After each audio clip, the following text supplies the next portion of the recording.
Happy Thursday, everybody. How's it going? We've got audio. We're good. We're live. Keep on wrenching channel. We already got some people piling in here. 6 people on the stream. I already got to catch up with chat. How cool is this? Colin, Pet Rooster, formerly known as BT. Charvel's in. What's up, Charvel? Regan? Was it Reagan?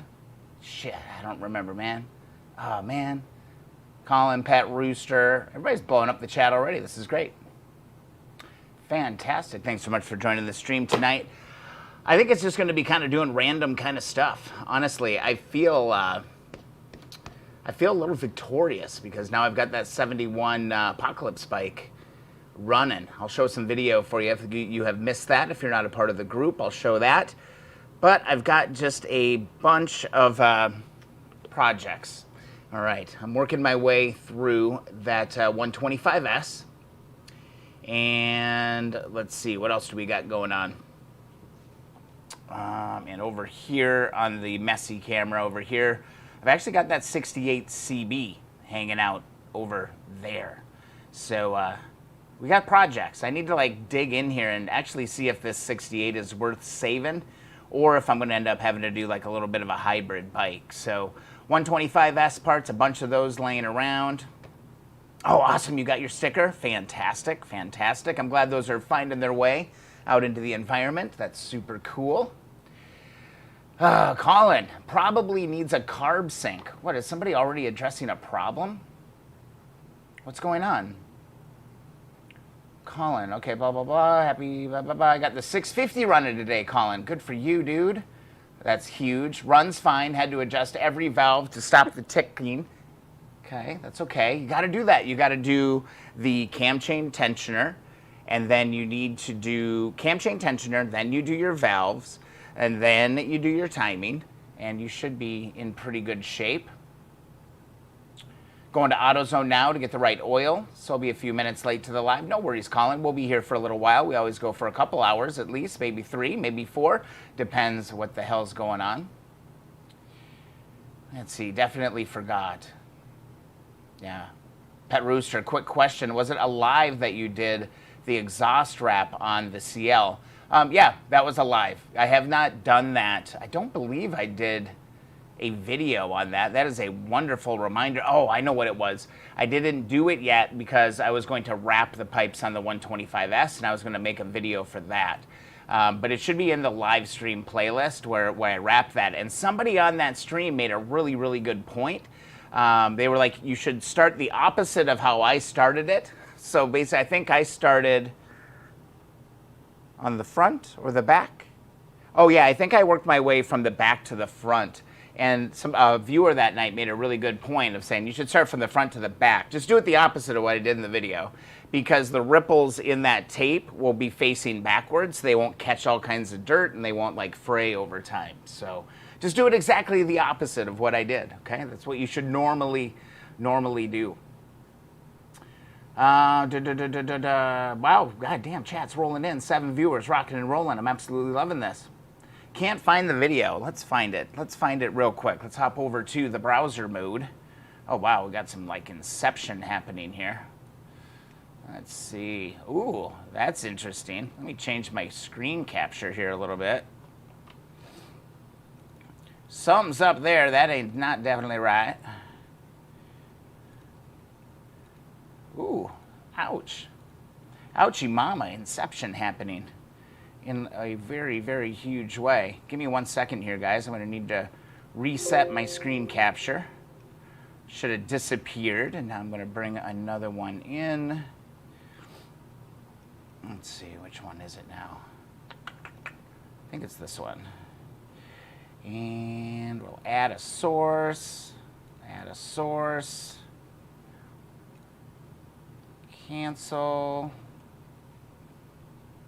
How the heck was this? Remove. This stuff gets so damn complicated, I tell you. Okay, display capture, game capture, browser source. I think that's what it was. In order to grab this, it would grab a browser source, then I can add this. Man, how the hell was this? That wasn't it.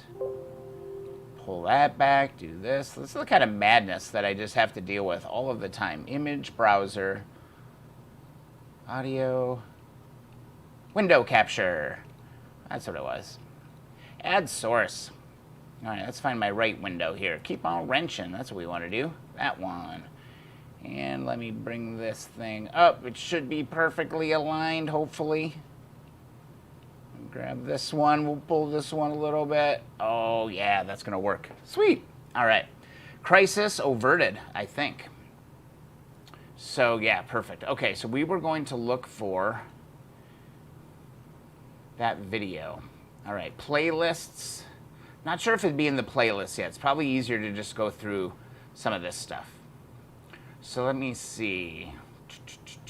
Can I sort this by most popular, date added, uploads, live streams, past live streams? If you sort that way, I'm pretty sure it was probably in the title. I need to go back in here, guys. I'm wrapping exhausts and making decisions. This is the checkers game. No. Sorry about the ads, guys, but the ads do help. If you watch the ads, they do help the channel just a little bit. No, I'll skip my trial, and we should be wrapping exhausts. There it is, right there. Oh, this looks so nice, though. So that's the one you're looking for. You are looking for wrap motorcycle exhaust on motorcycle restoration live stream. I just need to kind of straighten this out. That's it. Facebook group is growing. Murphy's joining the. Ooh, let me pause this. Don't need a double voice. That's crazy too. 375 members now on the Keep On Wrenching community group. If you haven't joined yet, please be sure to do that. Lots to catch up on in the group. Oh my God, there has been a lot of projects that are getting completed lately, and that's been pretty cool. So Jacko, he's got the 72 CL100 that's masquerading as a CL125, just like the one that is sitting behind me. Oh, which way? Ooh, this way. Yeah, that one. We're going to have like almost like twinsies just a little bit on those bikes. That's going to be pretty darn cool. So yeah, cool. It's good to know that the side covers and the tanks and everything all match up with those two models. So it's all interchangeable, and I've really noticed that so far. David Ball, he's been painting these badges. Look how nice these came out. All chipped up, all gunked up. And yeah, nice, clean, bright white colors. David Ball, good job on that. And I just love the engagement that happens here. And then Jackson comes in sharing his build. Let me get the sound on this. Oh, it was a silent walk around. These are even better, actually. And then we discovered in the comments that it's actually a 450 exhaust on this CL350. But look at that blue. BT reminded me of your bike. In fact, I actually thought it was a video from you initially. I was like, oh, what's going on? He got it running? And then, no, this is a CL, and that's got those pipes on it. But beautiful blue color on that. I'm loving that. Unfortunately, back into a lockdown after a while of being free. Crazy stuff happening down there, man. I know I have a couple of acquaintances down in Australia I've been meaning to reach out to just to kind of ask, like, okay, what's really going on down there? Terrence, he's diving into his CB350G. A little bit of a discussion here on gaskets and things like that. I think he did end up using a sealer. Look at this. Picked up this yesterday, mid-60s C95. Ugh. Things are looking pretty positive, actually, on getting the 1967 Super Hawk and rebuilding that for a relative of mine. That is going to be an amazing project if that can come to fruition. The bike is in Minnesota, so it's got a little ways to go to get over here. And I think we're going to start figuring out logistics, and then that's going to become kind of a primary build because I have a relative that really wants his old Super Hawk kind of squared away, and I'm dying to see it in person because the pictures look like it's pretty complete. It is locked up right now, but who knows? That could just be a valve or something. We can figure that out. But 67 Super Hawk could be kind of leapfrogging some of these other projects I have once I hit that, because I'm going to want to go on that bike just a little bit. But how cool is this? This looks absolutely beautiful. Yeah, these old, like I've said before on this stream, I really want to just get kind of older. I don't really want to get a ton newer with the bikes that I'm doing. I want to just kind of keep going back in time again. My 72 350's frame paint is rough. I'm thinking about getting it powder coated. Is it worth it? It's not that expensive where I live. If you can get it cheap, you know, get it done for, you know, 150, 200 bucks or something, might be worth it. Just know that they didn't come originally powder coated. Yeah, they were just, I've been using a satin VHT, I believe it's like a roll bar paint on frames, and they look great, and it's super durable. Look at that nice little herd we've got going on in there. Amazing, John. Congratulations on that pickup. Oh, Claire, just going back. She's working on some new rims. Look at these rusty buggers. I wish I could really zoom in there and see that. But there we go. Those were powder coated, I believe. They look nice. I will say that. And in powder coated, those things should be bulletproof. Look at what I got back from the powder coat. Yep, that's incredible. Incredible stuff. Let's see what else is going on here. Oh, yep, here's the big one.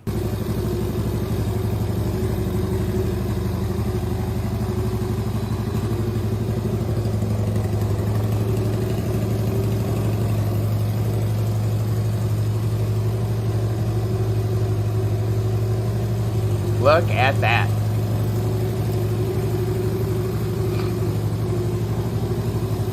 Look at that. I tell you what, that was a journey getting that bike going. Yeah, ran into that. Well, we saw the wiring problem, had a wiring short, had all kinds of problems, all kinds of things going on. Don't forget to go to keeponwrenching.com, get that free sticker if you haven't already done that. But yeah, the Apocalypse bike lives again. I've actually got a Dropbox folder full of a bunch of photos I'd like to show you tonight, and got some videos as well of kind of what I was doing during that whole process. But that project has been go. I mean, it was like 90, 95 each day that I was working on that. It was hot in the garage getting that going, but we finally got it. Yeah. I'm super stoked. Let's actually look at that. Let's bring one of those up here, and then we're going to dive into this 68, because I got to start to see what the heck I've got. Okay, so here we've got this. We're doing kind of final tune-ups on it, but I have a couple videos. There's my two babies right next to each other right there. Can I just open this? Yeah. Those are my two. Got the 72 CL, but those are my two CBs. Two of the same bike, just a kind of a different kind of a look on each one of those. Pretty darn cool. And let's see if I can find something of it running here. Oh, here we go. Let me see if I can load this. This was kind of like one of the second or third kind of runs where we took it around the block a little bit. So this is Brad from the group.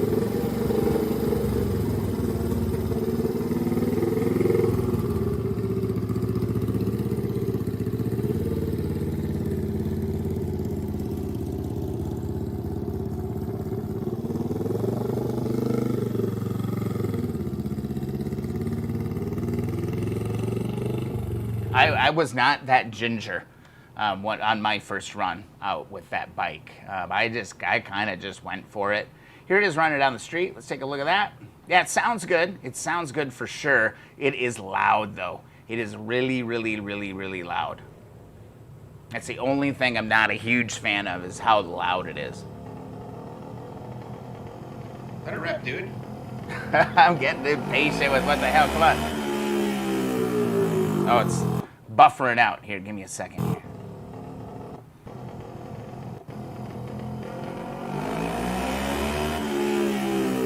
Here, let me pause this. I'm buffering out of Dropbox, live streaming at the same time. Note to self, download those files to hard disk before the stream. Oh, come on.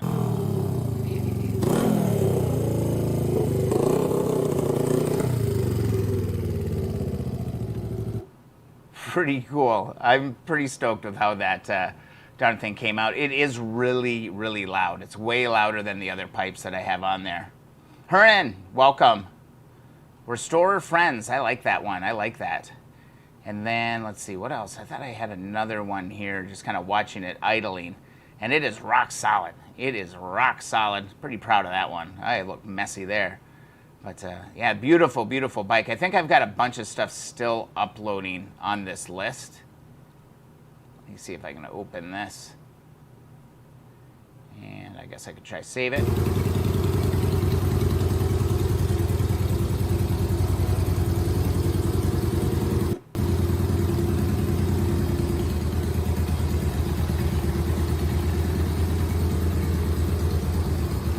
There's the Goldie. Oh my God. That has been like one of the most reliable little motorcycles I've ever had. Knock on wood. We're getting ready to go ride them together. We had a really nice night ride, their first kind of trip. Yeah, good stuff. It's pretty fun, man. Once you get these darn things running, you get them rocking and rolling. It's pretty good. Back to lockdown. Okay, yep. All kinds of sadness going on in the world. Okay, blah, blah, blah. Restore friends, having dinner while I enjoy this new meeting. Awesome, dude. Welcome. And hang out. Let's dive into something. I've been dying. I've been kind of looking around and trying to figure out exactly like what I've got on the 1968. So there are a number of issues with the 68. First and foremost is the frame. The frame is problematic. And I'm going to show you this again. I made a video about this a long time ago. This is pulling the tank and stuff off of here for now. But I think this is an important thing that we all want to be watching on these old bikes. This bike's in rough shape, okay? So you can see like pretty much right off the bat here. Let's go fly with me a little bit. So we've got a crack in the frame here. This is probably water got down in the frame, froze, and cracked this out. So my main bottom frame is cracked, and like who knows how far this rust and stuff is going all the way through here. So this is number one. Is this frame usable, this 1968 CB350 frame? And can I get a guy to help me weld this and get this going on? There was a guy a long time ago, I got to dig into my email inbox, who lived about an hour from me, who said I could swing by and he'd help me weld that up and get that nice and clean. I think it's only on the one side where that damage is. On the frame back there, unfortunately, both of the pipes, see that frame underneath the gray shelves? That one's, both pipes are blown out on it. So first and foremost, this needs to get addressed. Yeah, Pet Rooster, try and get it welded. The Apocalypse bike frame had one, it was much smaller than this, and I had my neighbor hit it with, or just kind of touch it with his wire feed, and it blew right through, and we had to do a weld job on that one. I need to cover that process, because I think this is a big, big deal. That's not good, you know? That's really, really, really not good. So that's the first thing. You got to have a frame in order to have a bike. But while I am figuring, you know, all of that stuff out, there's a ton of work to do. The Apocalypse bike taught me a bunch of lessons as well. And I'm realizing that maybe we don't have to spend quite so much money getting these things going. I think the 125 helped me realize this as well. I'm just going to stick with the standard race and steering bearings from here on out. I'm not going to buy those tapered kits. I really don't think they're really all that necessary at the end of the day, because when the original bearings are, you know, put together the right way. Oh man, I'm so sorry guys. I tried to like mute my mic and I couldn't reach it in time. Whew. They're like glass, you know, once you repack it or clean it and repack it and everything's good. So all good there. But I want to start taking a look at what we've got literally for this 1968 CB. I mean, this is another rough one. It's like we go from like, you know, almost getting a bike done or getting a bike done, and we're right back into another bike. It's just inevitable. I'm actually saving this red one back here, the 125S, to do a lot of the work with my dad when he comes. My dad's coming to visit. I haven't seen him in probably a year at this point. And yeah, I think we're going to tinker on that and ride the other ones as much as we can.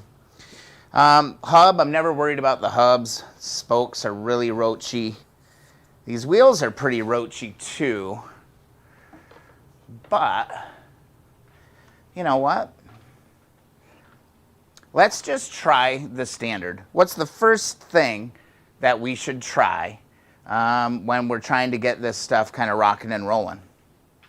WD-40, okay? A little bit of WD-40. And you're going to want a little bit of like 4-0 steel wool, okay? That's it right there. This is your first ticket. This is kind of when, you know, this is when kind of the rubber meets the road a little bit. You kind of know how deep you're going to need to go. So let me get you down in here. Do you have to clean all the dust and mud off the frame before stripping the paint, or does it cut through? I mean, it helps to get it clean. It depends on what you're using. If you're sandblasting, I would recommend sandblasting. I have found, you know, that if you get the grease and stuff off of it, it goes a heck of a lot easier. Sandblasting grease isn't the most fun thing in the world. Well, let's take this one little section here. See if I can get this to focus in. And again, little WD-40. Let's just hit this. Just a little bit like that. Let me see if I can get you a little better shot from this side. And I can work this way. That might be a little bit better for you. Really want to get you like shooting right there, but that's going to be tough. All right, just let that WD-40 kind of hang out for a little while. And just grab, you don't need a whole pad, just grab a little bit of the steel wool and let's see what we can do.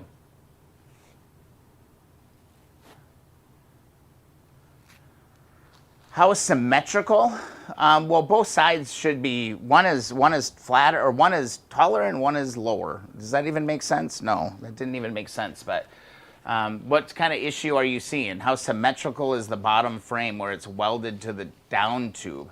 I might have a concern where it's welded to the down tube. Looks pretty, I'm looking at it right here. I'll put it on camera. I mean, it all looks pretty symmetrical. I can give you a good look at this here. Let me switch cameras real quick. I love it when I can like help people in real time. So it's like if you have questions and I have the tool that we can go and look at, let's go look at it. Charvel, what are you talking about? So the downpipe, are you talking about this? If you're talking about this, this all looks pretty symmetrical to me, nice and flat down there. I'm assuming that's your downpipe right here. That's kind of straight on. Look at how rusty this frame is. This is going to be sandblasted down. Probably just paint this one. But Charvel, I hope this kind of gives you what you're maybe looking for. This is symmetrical on this side, going straight down. The only difference really is when you look at it like this, you can totally tell that one leg is kind of bigger than taller than the other. That one's up higher, that one's down lower. So that's normal. They don't sit straight. They don't sit straight.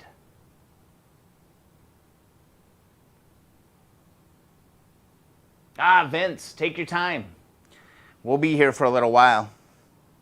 No worries. Tuck the kiddo in.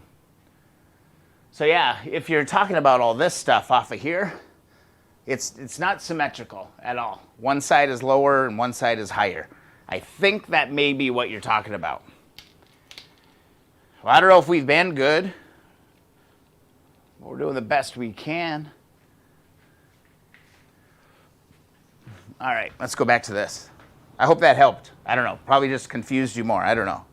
So it's been sitting on the WD for a little while. Let's just kind of hit this with the 4.0 and see if these are worth saving. And I know some of the purists out there, you know, they're going to be like, you got to re-chrome it. If you see any rust on chrome, you got to re-chrome it. Well, I don't know about that. If you maintain the stuff, it will stay shiny and it'll look really nice. Literally been working on this for 30 seconds maybe. This one section. Granted, there's going to be worse sections out there. Let's give this a wipey wipe with a little microfiber. I'm a big fan of my microfibers. I go through these a lot. Look at all that dirt and gunk coming off of there.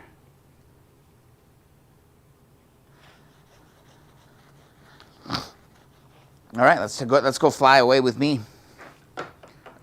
Stuck on the arm, on the leg. All right. Holy.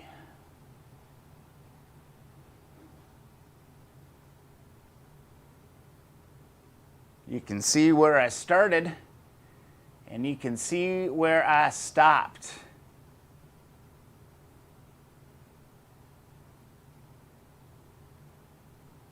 Look at that, WD-40 steel wool. That's what it looked like. And in 30 seconds, it looked like that all the way across here. And then kind of back into sad land right there.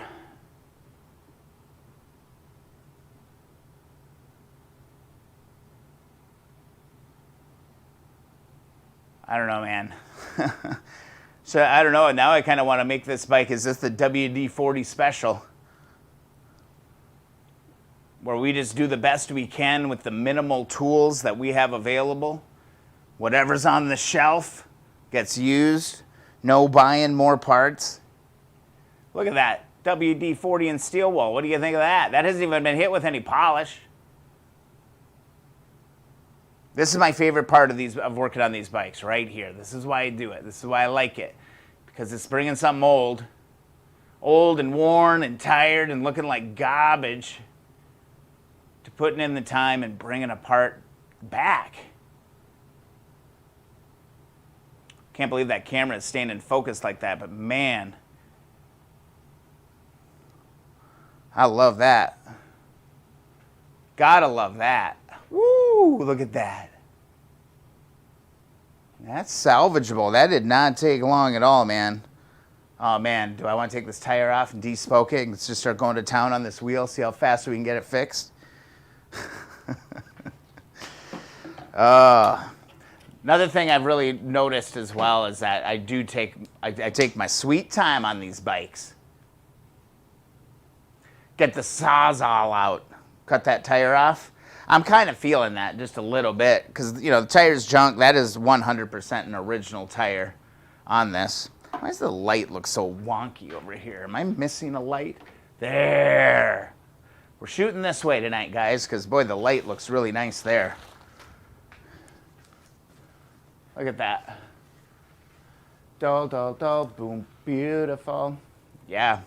All right, you know what? I think I've gotten kind of efficient doing some of this, so let's just do this real quick. I'm getting fired up now. Fired up is a fun place to be. I enjoy being in a spot like that, where I'm just like, oh yeah, I'm feeling this. I'm feeling this. I think I can make this happen. I think I can go get that. First things first, let's pull this valve. We got our valve remover here, valve removal tool. Swing back. Ooh, I love this little square table. Pet Rooster has been a huge supporter of the channel from the very beginning. I've contacted all of the winners from the 1-year anniversary live stream. There's our valve stem right there, and that it is what it is. It's there. So I am going to start being very meticulous on this bike. I promise. One lesson I learned on the Apocalypse bike is if you don't stay organized, it's kind of a pain in the butt, you know? It's definitely a pain in the butt. All right, I'm going to want to remove these two little nuts here that are hanging out on the valve stem. I don't remember what size they are. 14s, they look pretty big. I'm just going to pull off the locker. I'm going to just use my adjustable on this. Unless I can't get a grip on it, then I'll go get a proper wrench.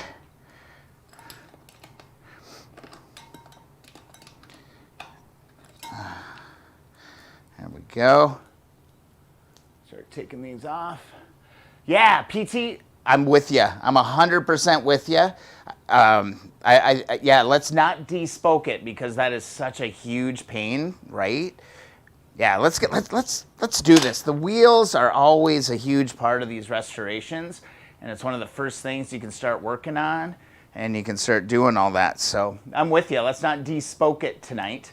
Let's see how clean we can get it, and maybe we get it into that evaporust bath, and we polish it up with WD-40 and steel wool, and just see, just see how good we can get it. All right, that's their Pet Rooster has left the building. So he's putting a little cramp in our progress style. We're doing all this stuff for him. So let's just go old school here for a little bit. See if we can just get this thing to rock out of here. It's a pretty dry, roddy tire for sure. Yeah, look at the rust buildup. Oh man, it's like you're just on the wrong side of the world for me right now. Yeah, lots of buildup and stuff out of here. Grab that. I think I'm getting better at this stuff, which you should after you've done it about 40 freaking times, right? Get you a little bit better view here of what's going on. Ooh, camera looks nice and crisp tonight. Just like that. And grab that. Grab that other one, pull it out. Yeah, I couldn't be in more agreement with the, let's see how good we can get the spokes just as they are on the bike. There we go. Got that. And darn it, the inner tube in this might even still be good. We'll have to check it after I've just totally tried to destroy it, but it's nice to get the tube out of here at this point when you're removing that tire. Reach in there, pull it out, find your valve stem, push it outside the valve stem, pull it out. Pull that tire out. Give you a little elevation on our U2. Inner tube's out. Making this look easy tonight. Famous last words, right? Now this one, trying to remember how the heck I did this one. Oh yeah, I think I flipped it over and I did it the other way, didn't I? Yeah. Get at it from over here. Pull it. Doop.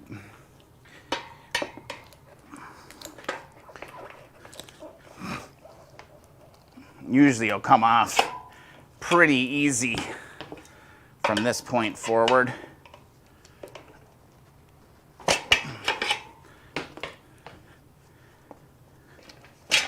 Just like that, tire is off.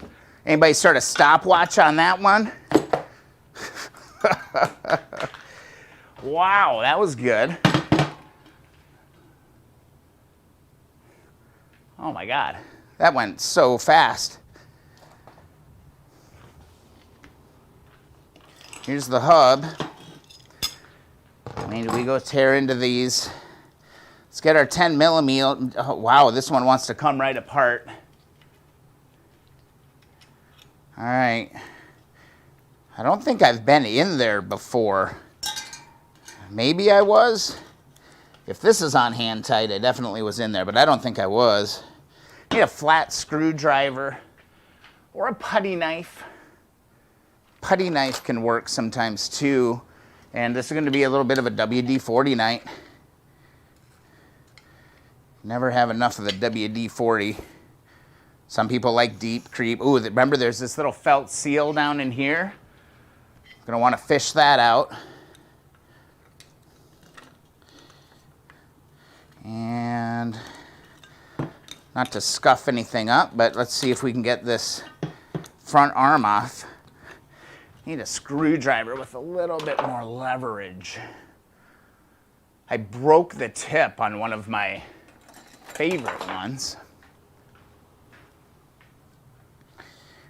which I was very sad. We had gone through a lot. He had been along for the journey for quite a while. And yeah, that pin should be off. I guess I could get the spring out. That'll get rid of any tension, just getting rid of this little spring that's hiding back here. Get that out, that's out. So it shouldn't have any tension. It's just a corrosion. I'm stuck. It's late. I don't really want to be here. I don't want to wrench on it too much because I would love to like preserve as much as I can on the 68. That is really one of the big goals. Don't know if this is going to be one of those buggers that wants to fight me tonight. Things can go south very, very quickly. I'm sure you all know that, recognize that, especially if you're working on these old bikes. Something that you would think would take you a couple minutes ends up taking you all darn night.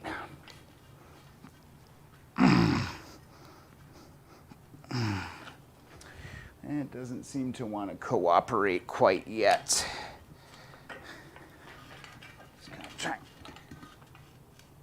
I'm going to try and get a wrench on this side. I think it's a 14. What is it? Oh, it feels like a 17. I'm going to try a 16 just to be safe. Yeah, it's a 17 on that. So I'm going to take my stronger screwdriver out here. And we will take this right here. Trying to figure out where I'd get the most leverage on this. Oh, either that or you get a breaker bar. No, there's a whole other tire, BT. Wish I could get this. Wish I could get the 6-point on it. Gonna give you guys a little bit of lift here.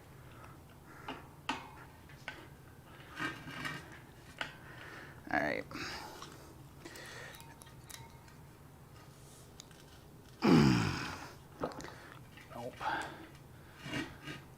Nope. Let's see.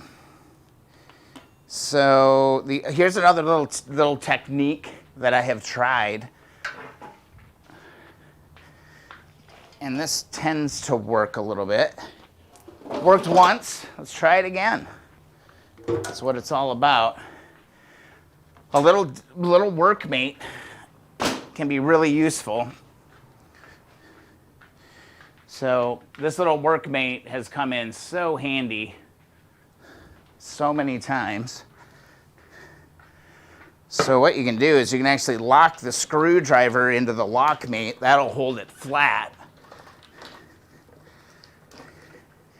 If I can get my workmate to open. So just kind of get this lined up here. Get that screwdriver lined up. Lock it into your lockmate. Just got to make sure it's flat inside of there. You know what I mean? Just want to lock it in. There we go. Try not to get your finger caught in there.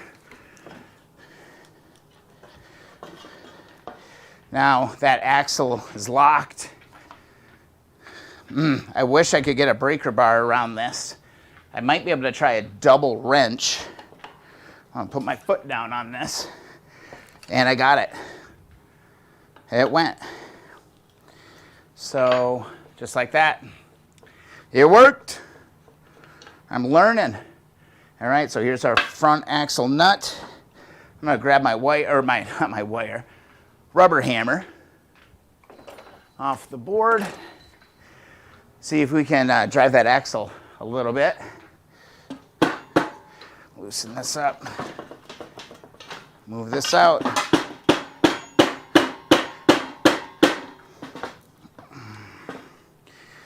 Let's see. Let's get you down in here. This is pretty corroded. Probably hasn't moved in a while. I'm just going to hit our WD-40. This is the WD-40 bike.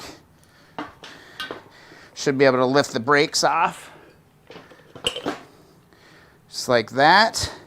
Wow, dude, inside doesn't look bad at all. Look at that. Inside looks good. Outside looks like a complete mess.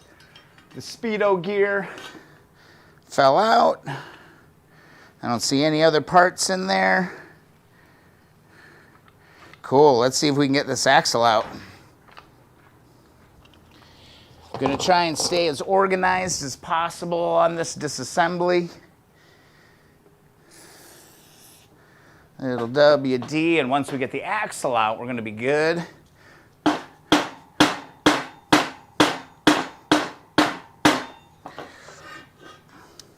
It turns, but it seems to be kind of stuck on the bearings. So we're just going to give it a little bit of time. I'm going to grab one of my favorite tools. Get this rocking. 15 viewers on the live stream. If you're having fun, just kind of living vicariously through this experience, please go to keeponwrenching.com, grab yourself a free sticker. Just fill out the form on the bottom of the home page. And also just, you know, thumbs up, comment, get involved in the chat. The more engagement I get, kind of the better, you know, everything works. But most importantly, go get that sticker. I think this weekend I'll have a chance to do that. Okay, so the axle is free. Let me get you over here a little bit. The axle is free of the spacer. Okay. So spacer is here. I thought it might be kind of stuck on there, but I just hit that with a little bit of WD-40. And maybe that's all it needed to maybe wiggle loose. It's gonna come up or come out from this end. I don't know if my chat is locked up right now, if anybody's saying anything.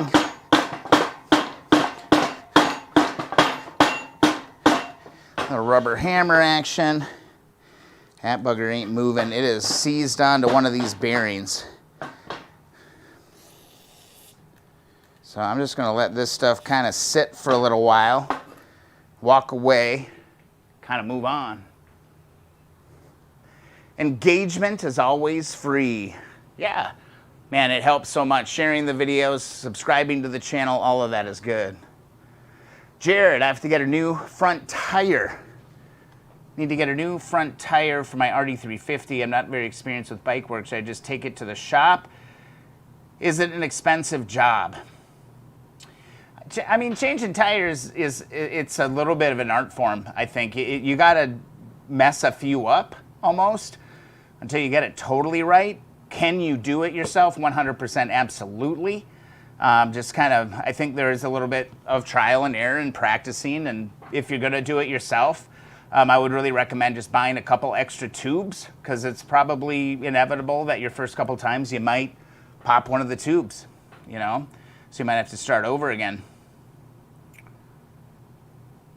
Shovel, happy to help you out earlier. Sorry, just getting to this. Unless it requires a ring. Oh, engagement, yes. See, I came back. I'm getting it. I'm getting it. PT costs around $50 install, balance plus weights. And then the tires are probably, what, 100 to 150 for the set? So it might save you the aggravation, possibly. You know, it might save you the aggravation. Let's go back over here. Because there is nothing quite like struggling. You know, just struggling with a part. I know there's a few members right now I've had to give like little mini counseling sessions to. You know, just trying to carry them across the line here. You know, it's like, God, you're so close, man. Just keep with it. Trying to see where, I don't want to just bash right on that thing either. So I've got a little 2x4 here someplace. Would allow me to rip on this a little bit harder. See if we could knock it loose. Next thing, we could grab a little bit of heat. What the heck did I do? Oh, it's right underneath the damn table. Right where it should be.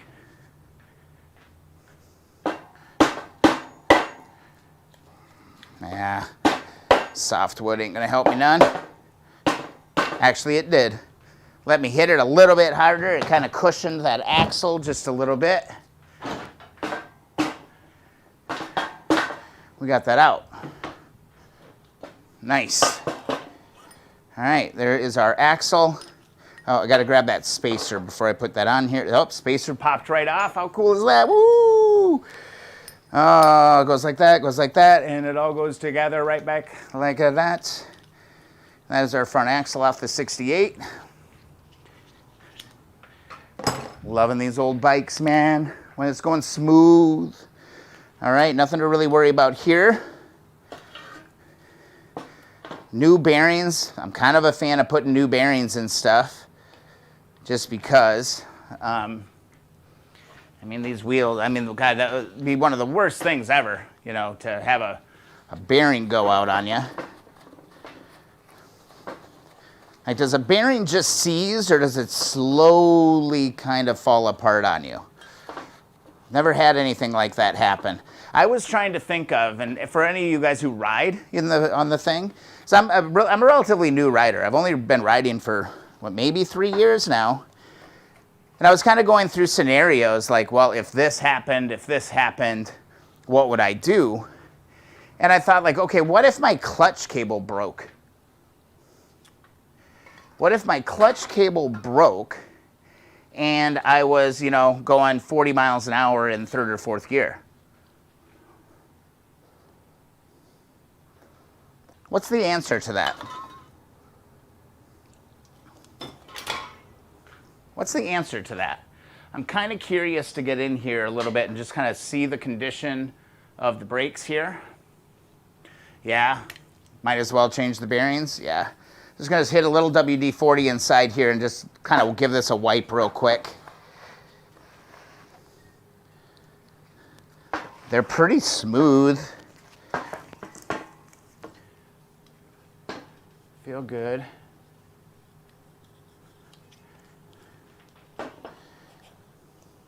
You're going to have to be a little bit more specific. Oh, Tula, are you talking to BT? Yeah, I'm curious to know what's the deal with your bike, dude. I think we all kind of want to know that. All right. That's pretty easy. I mean, this could just be kind of the front wheel show here, because I could walk over here. Could walk over here and see if we get lucky, because this, you know, the 68 right now is playing nice. This bike's playing nice with us.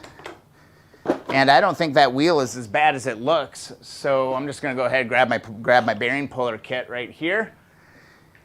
And let's try. Let's see if we can get these out. Find the right one here. I think I have to always use that smaller, middle-sized one. These things, man, when you buy tools, guys, buy good tools. Don't buy cheap tools. I'm done buying cheap tools. If I'm gonna buy tools, I'm buying tools. And I'm buying good tools that'll last me the rest of my life. And whoever finds them after I'm gone will be like, man, this guy bought good tools. Not only did he have impeccable taste in motorcycles, but my goodness. See, I'm having a little problem with this one because this one's bent just a little bit. It should be the one that fits in there, though. It's just deformed, and I'm not sure I can open this one enough to get there. I don't think so. So I think I'm gonna get a little bit creative here. I'm ready.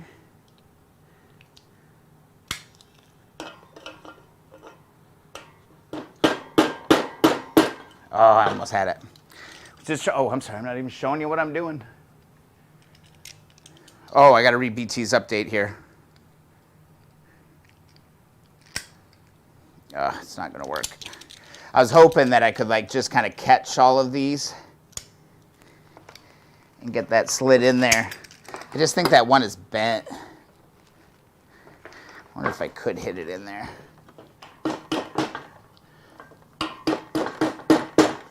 No. If it don't work, it's not gonna work. Unless I can do this.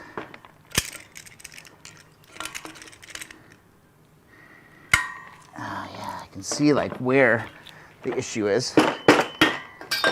Ooh, it popped. It almost went. But yeah, this one tang is like really messed up. I broke it in it. It would be nice to get the bearings out though, because then we could totally just start seeing the best that we can do. I'm gonna try some. I'm obviously gonna need to buy a new one. So I'm just gonna trim this edge just a little bit.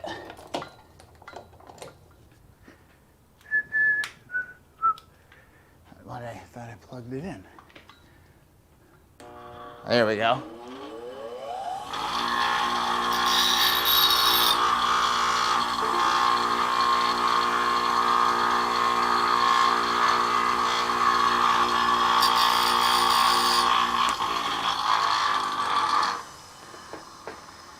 Oh, it's so close. Just trying to see which one I would have to cut just a little bit. Well, I mangled the hell out of it. All on me, operator. Getting crazy. Getting crazy with stuff. I gotta read BT's thing here. The TV went out. I gotta bring this back up so I can see what's going on. Let's see, what is this? 15. 16. Let's see. Let's fiddle in with my computer here real quick. So I lost my screen. I lost my big screen where I read all your chats. It like went off. So we'll try that. And we'll try that. There we go. Life is back. There's the 16. 17, 18. There we go. See if we can get it. See if we can get this thing big. So BT, I think it said that it was moving.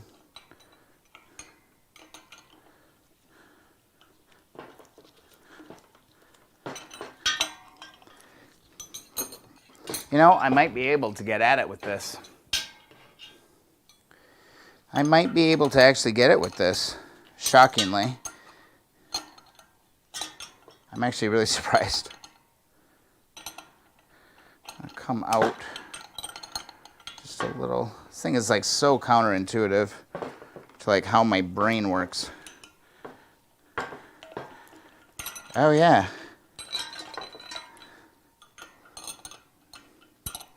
I just want to get it on that lip. These things are tricky, these tools.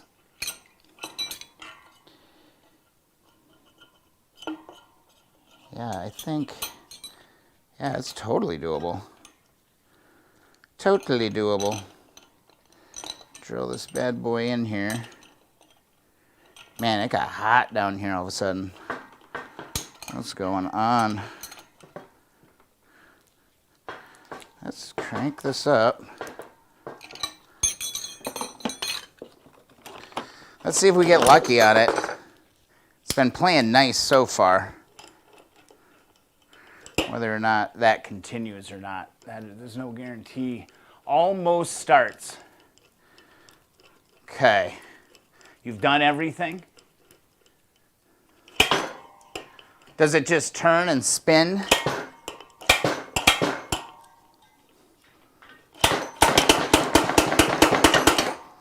I think it moved. Does it like turn and spin? and it just like doesn't fire. Have you checked, make sure you got spark on both sides? Little heat gun action on the outside here. Let's expand that aluminum just a little bit. So yeah, talk to me. What's going on?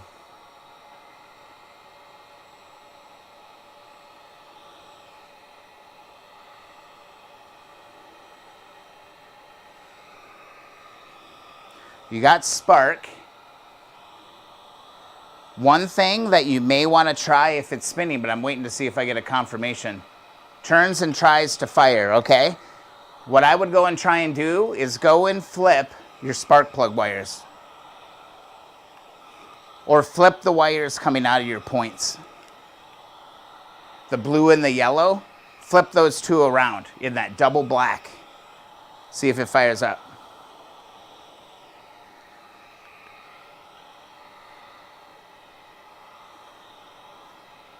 Just try it for me. You could either grab the spark plug boots and like just slide them to the other side and just reverse them and see what happens.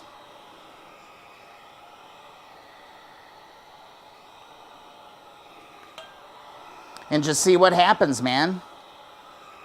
Can't hurt. If it's going bow, wow, or you start seeing like a fire or something start blowing out of the muffler or something, and if it's just boom, and it doesn't really go, because it should go. When it goes, it should go. I would definitely go and try and flip those spark plug wires.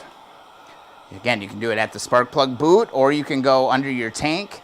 It's probably easier for you to, at this point, because the tank and everything is on it, of course, to just kind of push those through, switch those two around, hit the key, and see what happens. We're just heating up this little center. See if we can get this bearing out. Another thing that would be kind of interesting on this bike would be to repack these old bearings. Because if you can get them out in one piece and not destroy them, I don't see why you wouldn't be able to repack them. And Tula Tom actually gave me or didn't give it to me, he borrowed it to me, a bearing packing thing that I have no idea how to freaking use. So that might be something.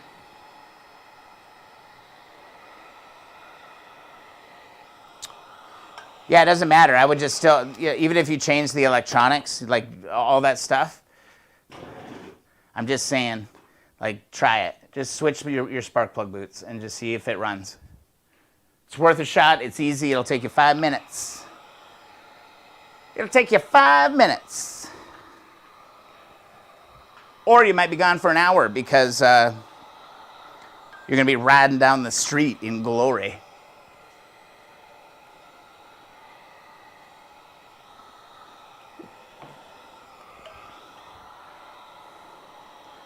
You don't want to run it without the headers on it. I forgot you didn't have the headers on it yet. I'm just going really hot on the outside here. Oh, keep it? Oh my God. Tula, thanks. I'm going to learn how to use it one day. And it would be cool if you didn't like destroy these bearings and just like repack them and make them good. 20 viewers. If you're on the stream, you deserve a sticker. Go to keeponwrenching.com. Form at the bottom of the homepage. Request a free sticker. You get that. It's like a sticker, like in the bottom right on this screen. Also, if you haven't already, please subscribe to the YouTube channel. Trying to get to 10,000 by the end of the year. It's going to be close. I need your help. If you are a subscriber, share the channel, get it out there, tell your friends. I'm going to need community support in getting over that 10,000 hump, man. I need you to help me out. Get me a solid here. 10,000. To me, that's a lot. It would mean a lot because the channel is, man. We can go through comments. I want to go through some comments tonight because I've gotten some really good ones. But yeah, go get that free sticker for sure. I love mailing those out. I'm going to try to get this bearing out, just heating up the outside. It's really important that you don't heat up the actual bearing. That's going to do you no good at all because we're trying to expand the outside with heat, kind of keep the inside cooler. So hopefully it opens up just a little micron or something, enough so we can pull those bearings out of there. Bearings can be a bugger, but so far this has been a pretty kind little... This has been a pretty kind bike to us so far.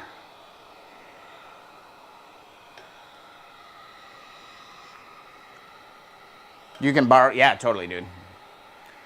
Tula Tom's another OG on the channel, man. He's been around from the very beginning almost. Charvel, yeah, I had to mess with the carbs to bring back. Almost picked up a full Project 70 a few weeks ago to get full learning on these bikes. That's kind of what I'm doing. It's just like live learning. You know, and hopefully this stuff starts going a little bit better, but that's what keeps bringing you back. Glad to have you here, man. Glad to have you. Share that stream, hit that thumbs up button.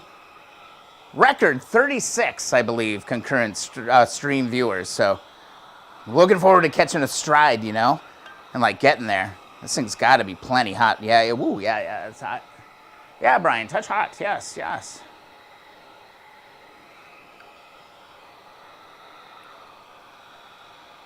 On the side of the tank, rubber lifting. I took the rubber pads off the 68 tank, if that's what you're saying. They're in perfect condition. They just need to be like kind of constituted a little bit. Look at that. Little heat. Bearing puller tool. That one popped right out. That is exactly how you want that to go. Man, I couldn't have done that better if I was like actually trying. I mean, I was trying, but that went smooth. Oh, sometimes you get lucky live on stream. If I could figure out which wrench goes where, that would be very helpful. I can start backing this off. Ouch. Yeah, man, that doesn't get much easier than that. Damn. Feeling good about that.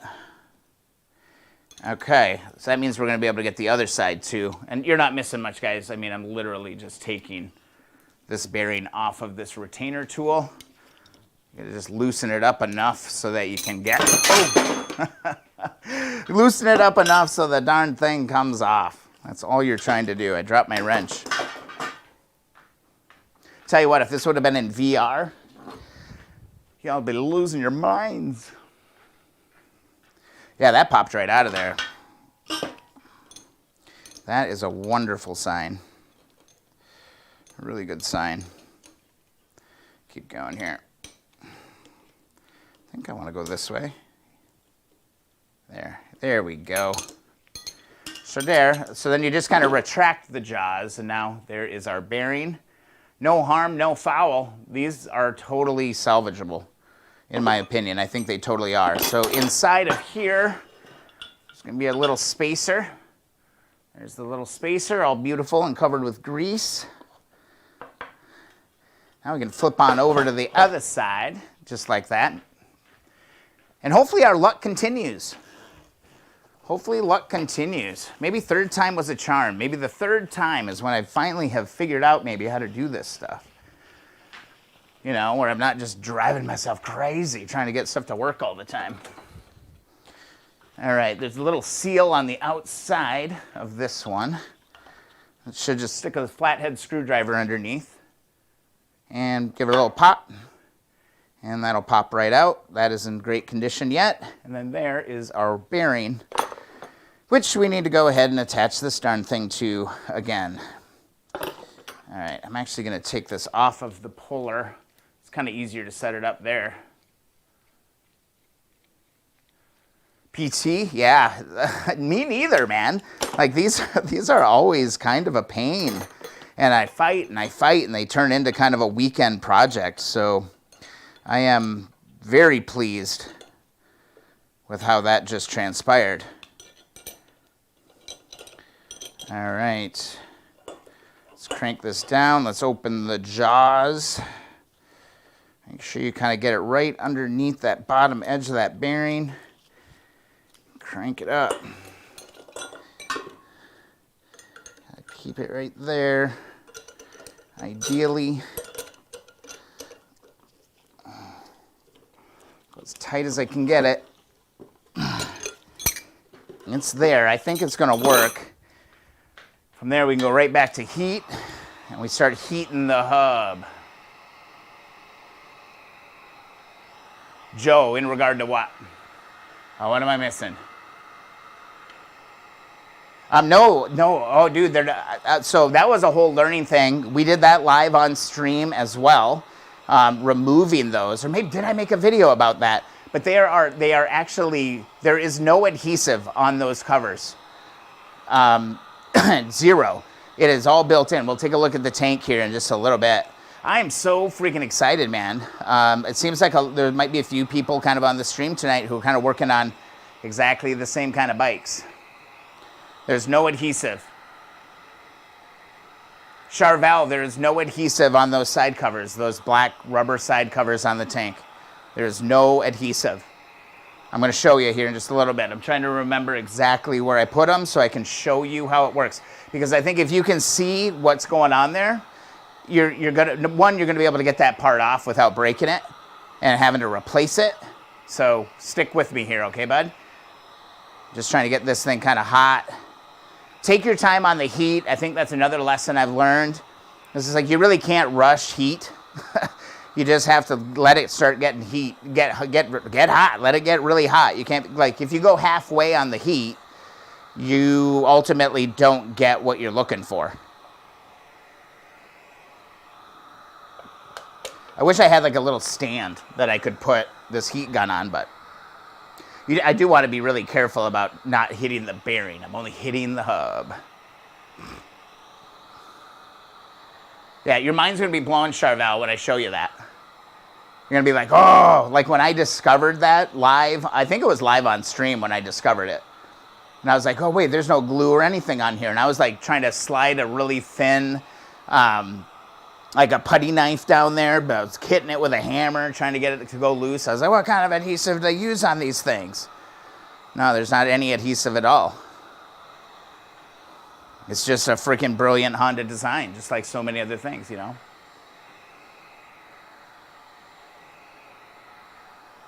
Yeah, I'll show you here in a second, man. I just don't want to rush this heat.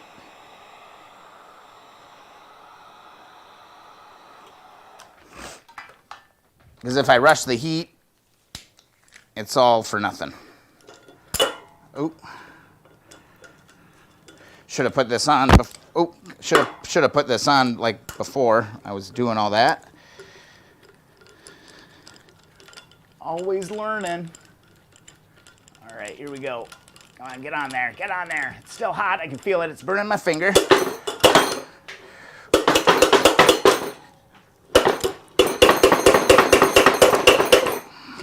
That one didn't want to necessarily budge. Let's go a little bit more heat.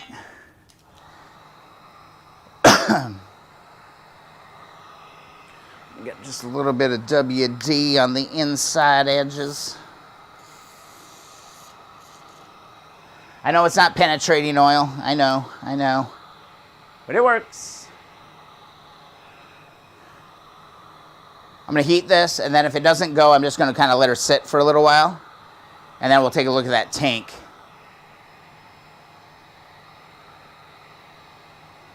Nice. Oh, this is cool. We're getting a little 68 crew coming.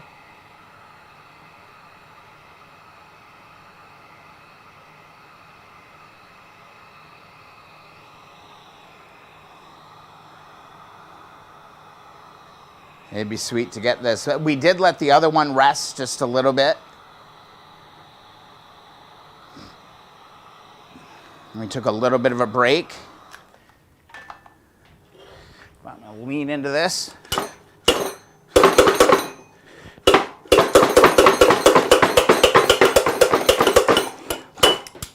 Dun, dun, dun, dun, dun, dun, dun, dun, dun, dun, dun, dun, dun. Look at that thing smoking.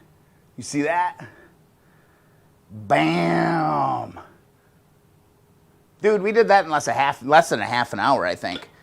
Like this whole wheel. I think it's smoking.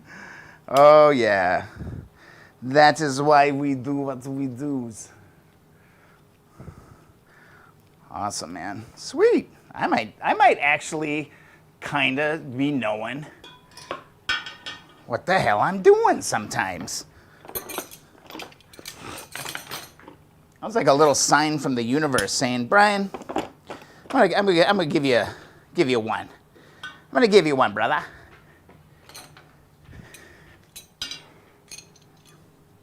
All right, now I'll try to show you how this works. You just have to like back this all off.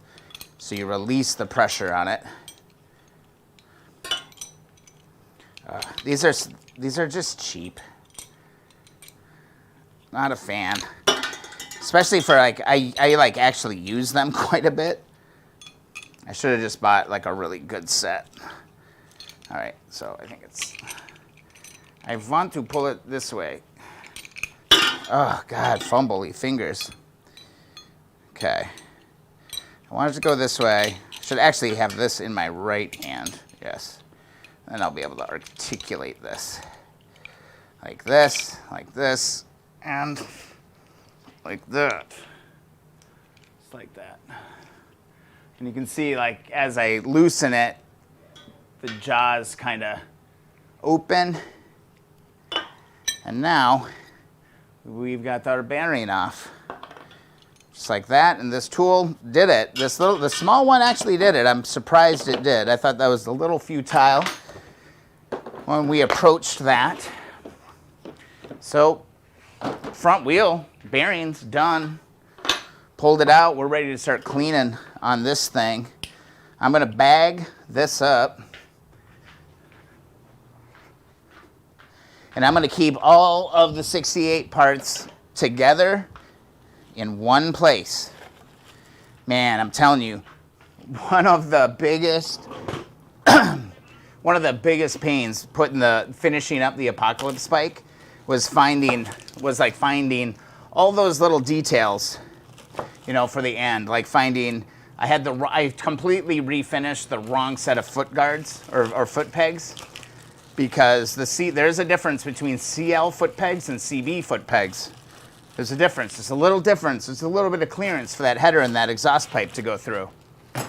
Learned that the hard way. So I got a brand new, fully restored set of CL head pipes, or foot pegs. So that's nice. But man, that was a pain. That was a pain in the butt. All right, so here we are over here. And this is like as far as you typically go on this stuff.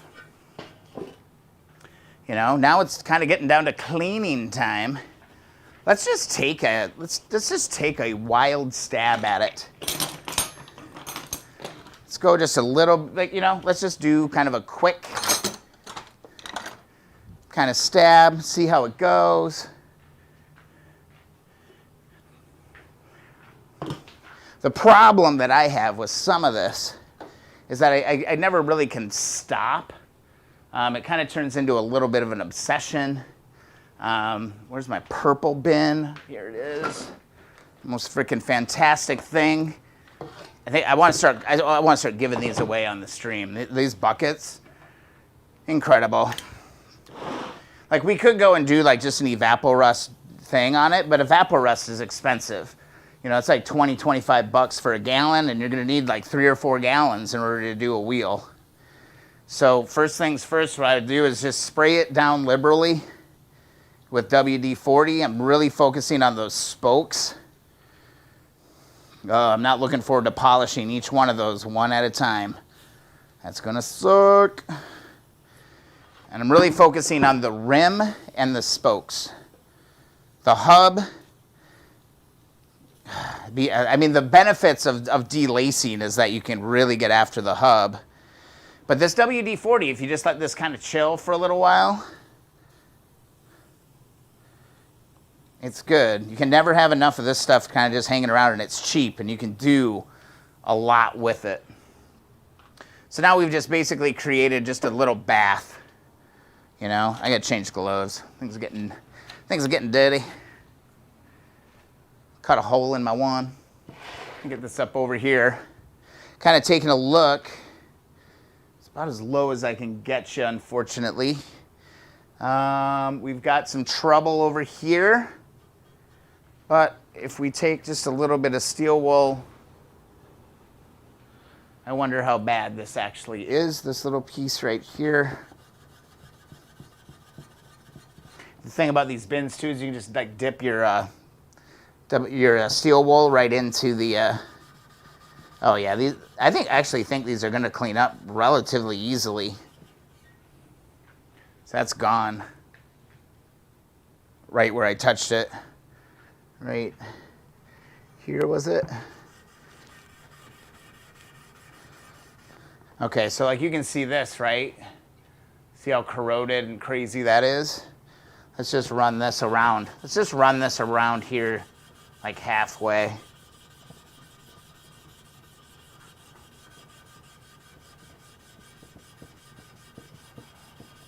I think these rims are actually going to be salvageable. What's going to be hard for me is to like not polish these hubs really nice. But I guess I could do the brake. I could just kind of touch this up with maybe a Dremel, because we are seeing some results right off the bat. So we're basically going from this to that in like 30 seconds. So WD-40 and steel wool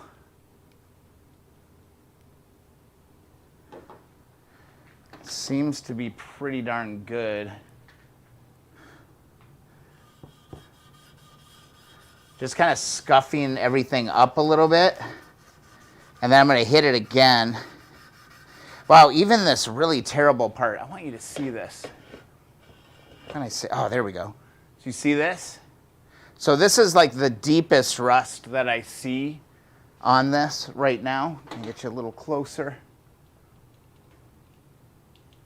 There we go. And then I can move you back. There we go. So this is like the deepest rust that I'm seeing so far on this. So I'm just going to dab steel wool into my 4.0 or my 4.0 steel wool into the WD-40.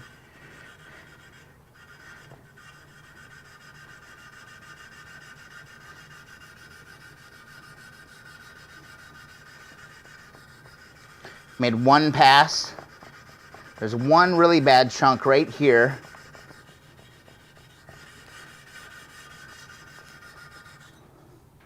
Well, I tell you what, there's a football game on tomorrow night, and I think I know what I'm going to be doing. I'm going to be polishing this damn wheel. Let me grab my microfiber. Give this a wipe.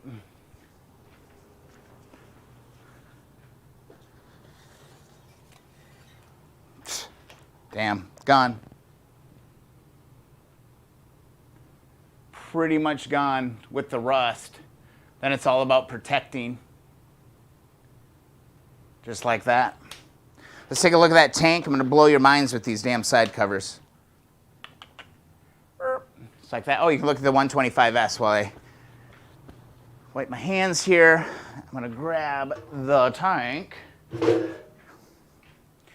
And it's in my rubber bin. There it is. Right here with my fancy QR code on it. And here's what I'm going to show you, bub. Is this the right side? Yep. So here's your cover, okay?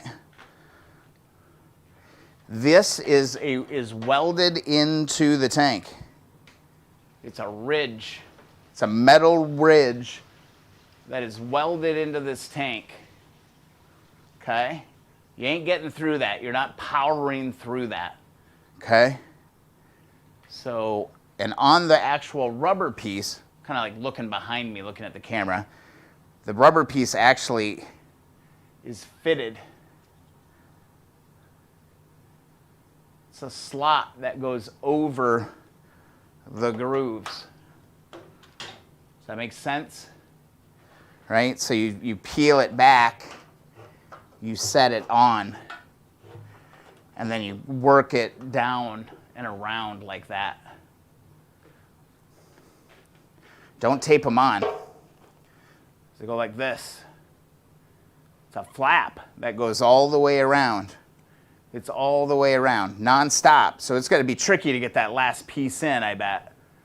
But it's a channel that locks into this welded kind of groove in the tank. Right here, it's a groove. See that? That's what's going on there. So it actually, so in order to get it off, you've got to like get it from underneath one of these edge ones and like pull it, and then it peels off. There's no adhesive at all. It's all just a welded plate. Yeah, it's like weather stripping, Charvel. Totally. Yeah, I was pounding down in trying to break a seal or something. I didn't know what was going on. So, it's pretty nuts. Yeah, that groove. It was pure luck that I even noticed it. I think I may have ended up like bending it out just a little bit just so I could see it. But yeah, it's like weather stripping. That's a perfect way to describe that. But yeah, I've got both of the panels for this 68 CB 350 tank, and they just need to be, you know, cleaned and then rehydrated. Really, is all I have to do on that. That'd be clip worthy. That would be clip worthy right there, just to kind of show that nuance, because I bet a bunch of people have like broken their pads, these rubber pads.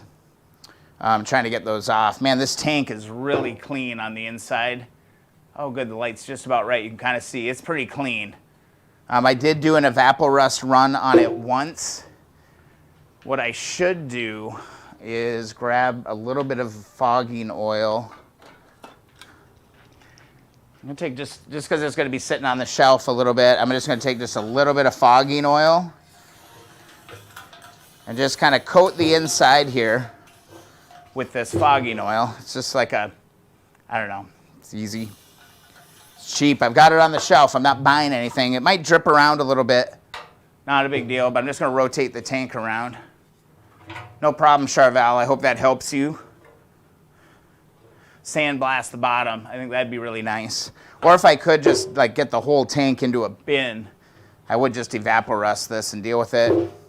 One ding in the top. Got to get that out. I think I can suction cup that one out. A little bit of Bondo work going on here, I think.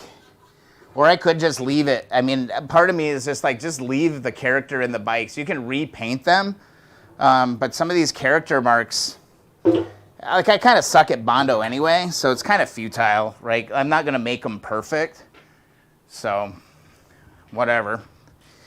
My bike, do no harm is kind of my statement. And then this one also opens up a bunch of opportunities here to reupholster a seat. So, never done that. I just always bought a new seat. Well, a cover is 50 bucks. A new seat is $300. You know, so I think I'm gonna go this route this time on this one. Hinge is there, or where's the hinge? Blah, blah, blah, blah, blah, blah. Where you at? Where you at, man? Yeah, here. So we got our hinge. I've got a latch. It's got its rubber boots. Yeah, it just needs to be all stripped apart.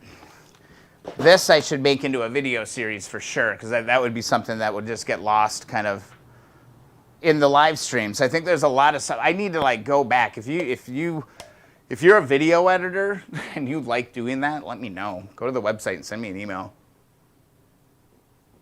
It's a blind bearing puller, Chris. A blind bearing puller. Let's look it up. So here's what you're looking for. Like, I don't know how often you're working on bikes and stuff, but blind, oh my God, bearing puller. Here we go. That's what you're looking for. It's like 50. I don't know. I would buy a good one. Don't buy an Amazon tool. Oh, I don't know. Whatever company you want. If you only need to use it a couple times, it'll work just fine, I suppose. I can't remember where I got mine. You're going to want one with the slide hammer, or I guess they just technically all do. I think this may be the one I have. Yeah, I think this is the one I bought initially. It didn't go small enough. It didn't go small enough for me to do the 100 bearings. So you'd want whatever the bearings are obviously smaller than 8 millimeter on that.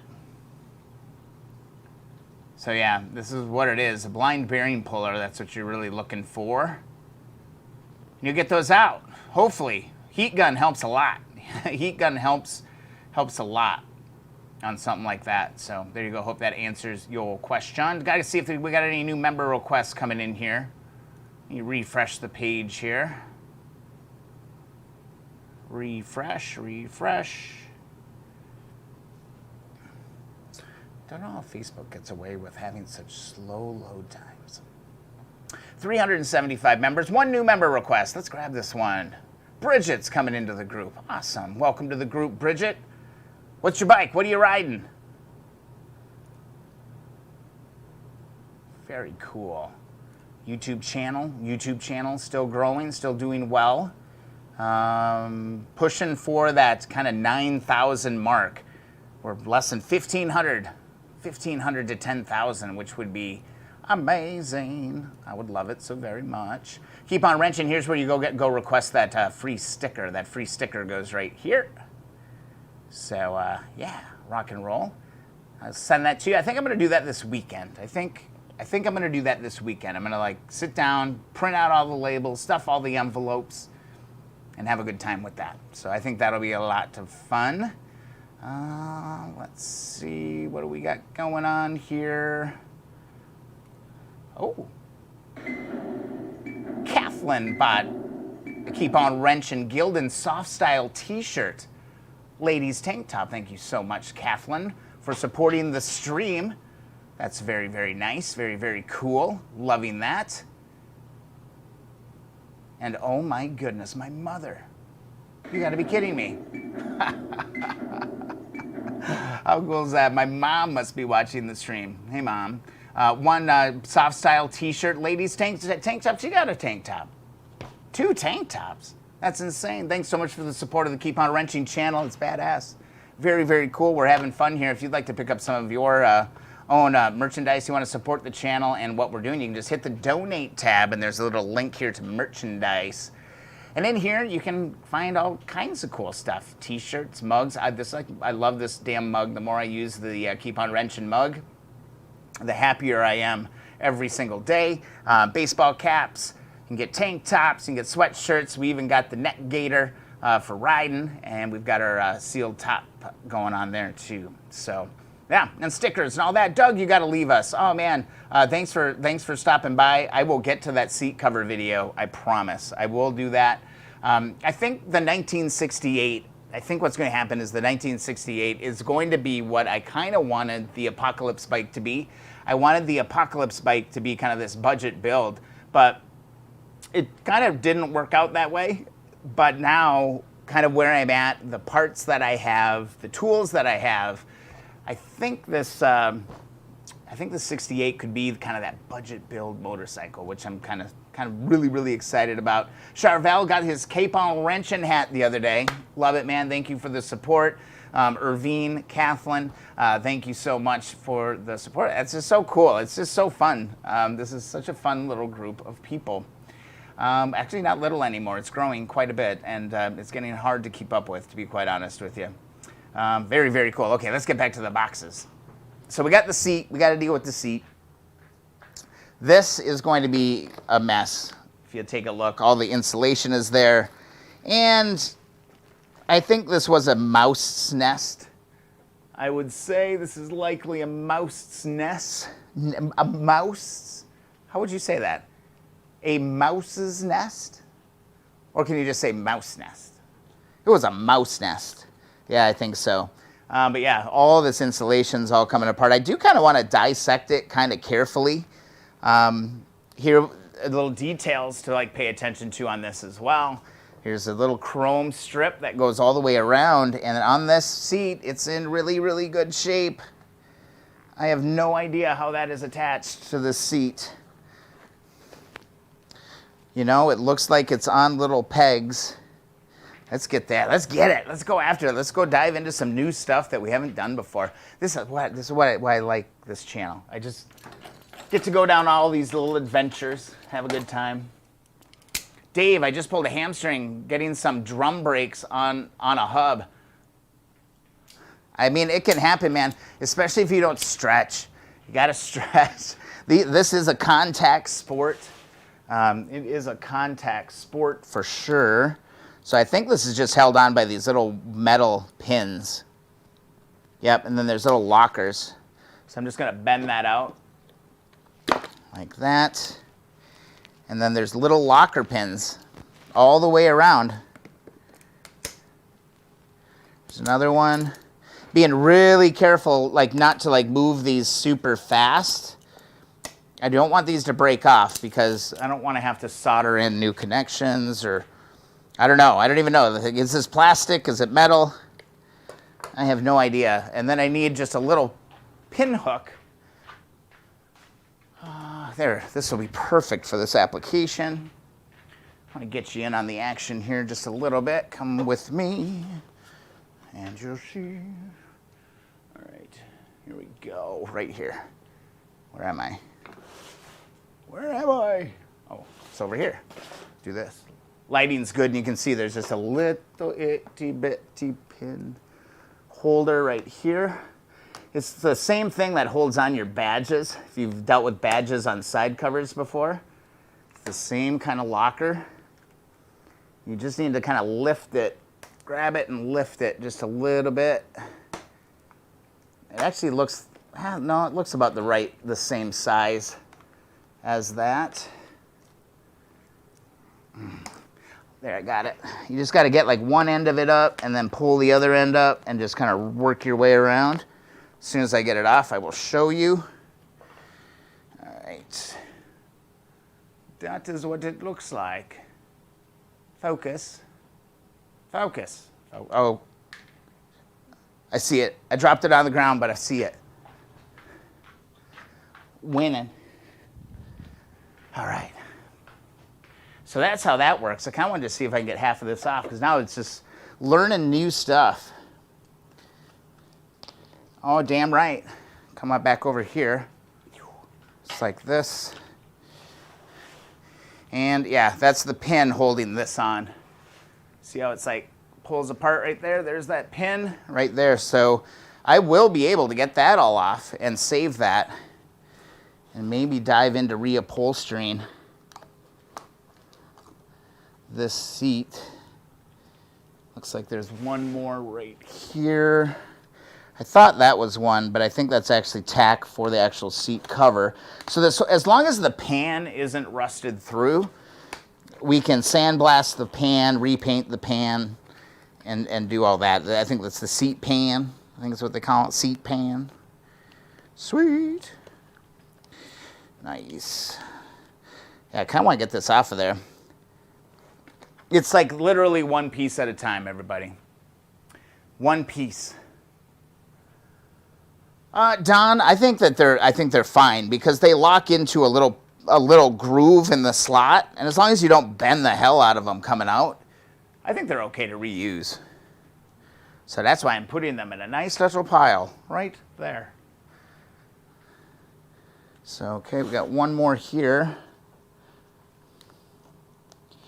One thing I do know is that like these replacement chrome strips, a buddy of mine bought one, and it was kind of trash. Like it was not the highest quality replacement part that you could find. Let me walk over here. I feel like I'm getting in your light. Ooh, ow. Oh, it didn't draw blood, but it came close. That might have been first blood drawn on the stream.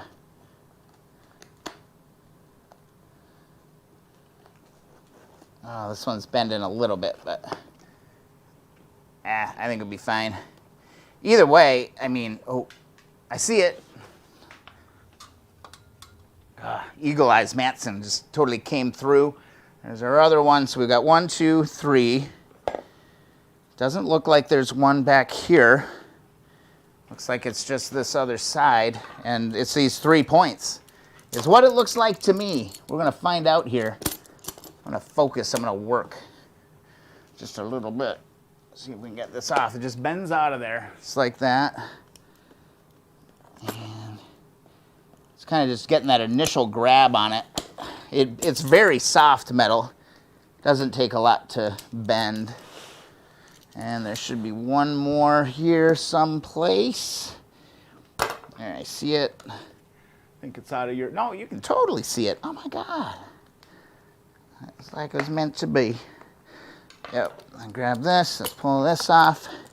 And now this little decorative chrome ring, man. There might be somebody watching this stream right now being like, dude, I need one of those. I don't think it's for sale, though. is I'd like to do this one kind of original. Remember, this is a 68 CB, but it actually came with a CL exhaust on it. So it's not totally accurate, but it's accurate to me because that's how I got the bike. And it's kind of like part of the bike story. These are crusty little buggers. They're stubborn. They don't want to leave. They're like, Brian, it's late. It's 10 o'clock. We just want to go to bed. There we go. All right, 2 more, and then we're done with this shenanigan that I had no idea that I was even going to get into tonight. I want to get like kind of an ultra close camera that I can just kind of have in my pocket or like kind of pull out when I need it. But in order to do that, I need to upgrade my camera switcher. So it's kind of one of the things I'm working on right now. It's like, okay, I gotta switch out the switcher, but then when you switch the switcher, you've got to reprogram everything. And you guys see how well I work with computers. Yeah, this is awesome. Last one. I don't believe there's one on this back side. It looks totally free. Man, the dust that is coming off of this thing, I should probably be wearing a mask. But whatever, because it's some dusty, rotten stuff going on here.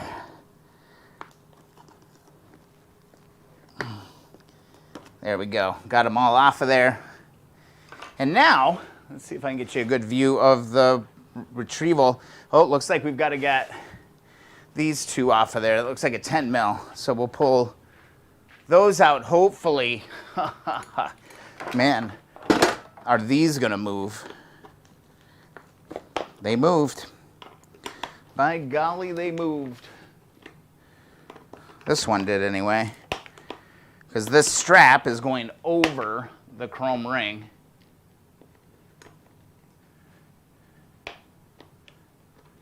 Oh yeah, have like a macro lens. That's not a bad idea.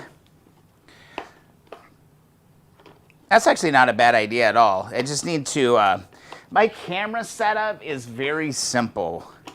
It's about as low budget as you can get. I'm gonna try break this one free.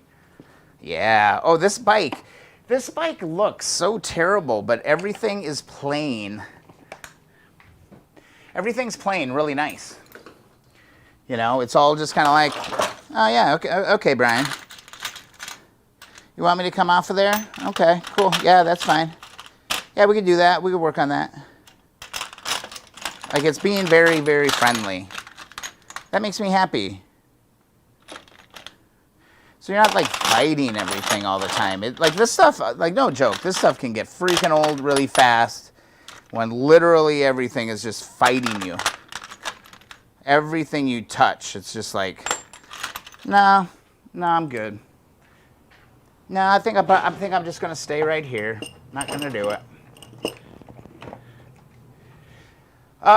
Absolutely. And plus, there's who even said that? I should say that Andy. Yeah, I'll totally save the original seat just to kind of look at it. But there are a million pictures out there of like what this looks like. So once I broke it free, I feel good about using power tools. There's that. In behind here, there is a nut and a locking washer. All right. I don't usually want to use power tools right off the bat, though. That popped right. Yeah, it's just it's like super like dry rust is what I'm dealing with right now. And so far it's breaking apart. And again, there's just a nut and a locking washer. And that should get us to the band. This band should, keyword should, pull right off there just like that. Scott, we're working on the 68 CB350. There we go. Strap kind of just comes right around here. Probably not salvageable, but maybe it is. It's not really cracked. Oh, shoot. I just dropped one of those. Oh, I found it. God, I got eagle eyes today. What's going on? Must be these new vitamins I'm taking. I'm going to actually move some of this stuff because it's going to get knocked on the floor. And it's just how it's going to go. So this is how this kind of pops off of here. This clasp on this one is actually completely rusted. Kind of to the seat. You can see it. There we go. There we go. Pop this off. There we go. Strap's off. So strap is off. Put the strap over here. And she has. There should be 6 of those and 2 of those. Perfect. Just don't want to lose any others. Don't want to lose any other stuff, man. It's no fun. Wait, am I missing one? I love keeping all of the original parts. Like if I can keep every single one, I would like to put them back on this bike. Okay, so this is all nice and cleaned up here. Now we can flip this around. And this should just easily kind of pull off of here. Yeah. Oh, gotta give you a little elevation. That's just pulling right off. Going really, really slow. There's another one right here. Gets a little tight. Man, it's hard to do this looking at the cameras and stuff. There we go. Pops right out. I didn't break it. So far, one side out. This is a really important detail on this bike. That's kind of why I'm taking my time with it. And when you start getting older, it becomes harder and harder and harder to find these really unique special parts. William Thomas just subscribed to the channel. Thanks so much, William. Hope you're enjoying the stream, enjoying the channel. You obviously do if you just subscribed, I suppose, right? Man, thanks for the support. That is one more viewer towards 10,000 by the end of the year. These are getting a little stubborn. I'm trying really hard not to like bend it. I just nuked my camera. Here, hold up, changing. I stepped on it. I saw it as soon as I did it, like a millisecond before I did it. I was like, oh man. So let me get down here.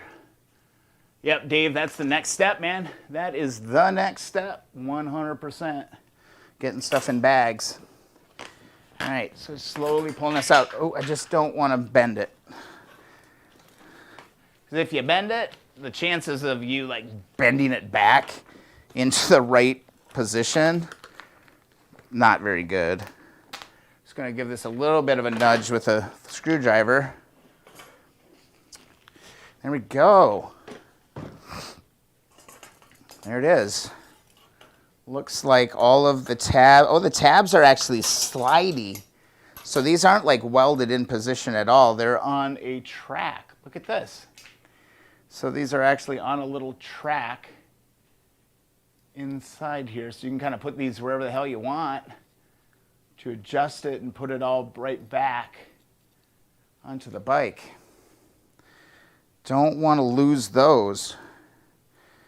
In fact, I feel like I already did. Did one? Oh, there it is. It's on the damn floor. There it is. I felt like I lost one, and sure enough, Eagle Eyes Matson just frickin' zeroed right in on that. Why am I missing that? Part of me wants to take these all out anyway, just to save them, because they're probably going to rattle around a little bit, right?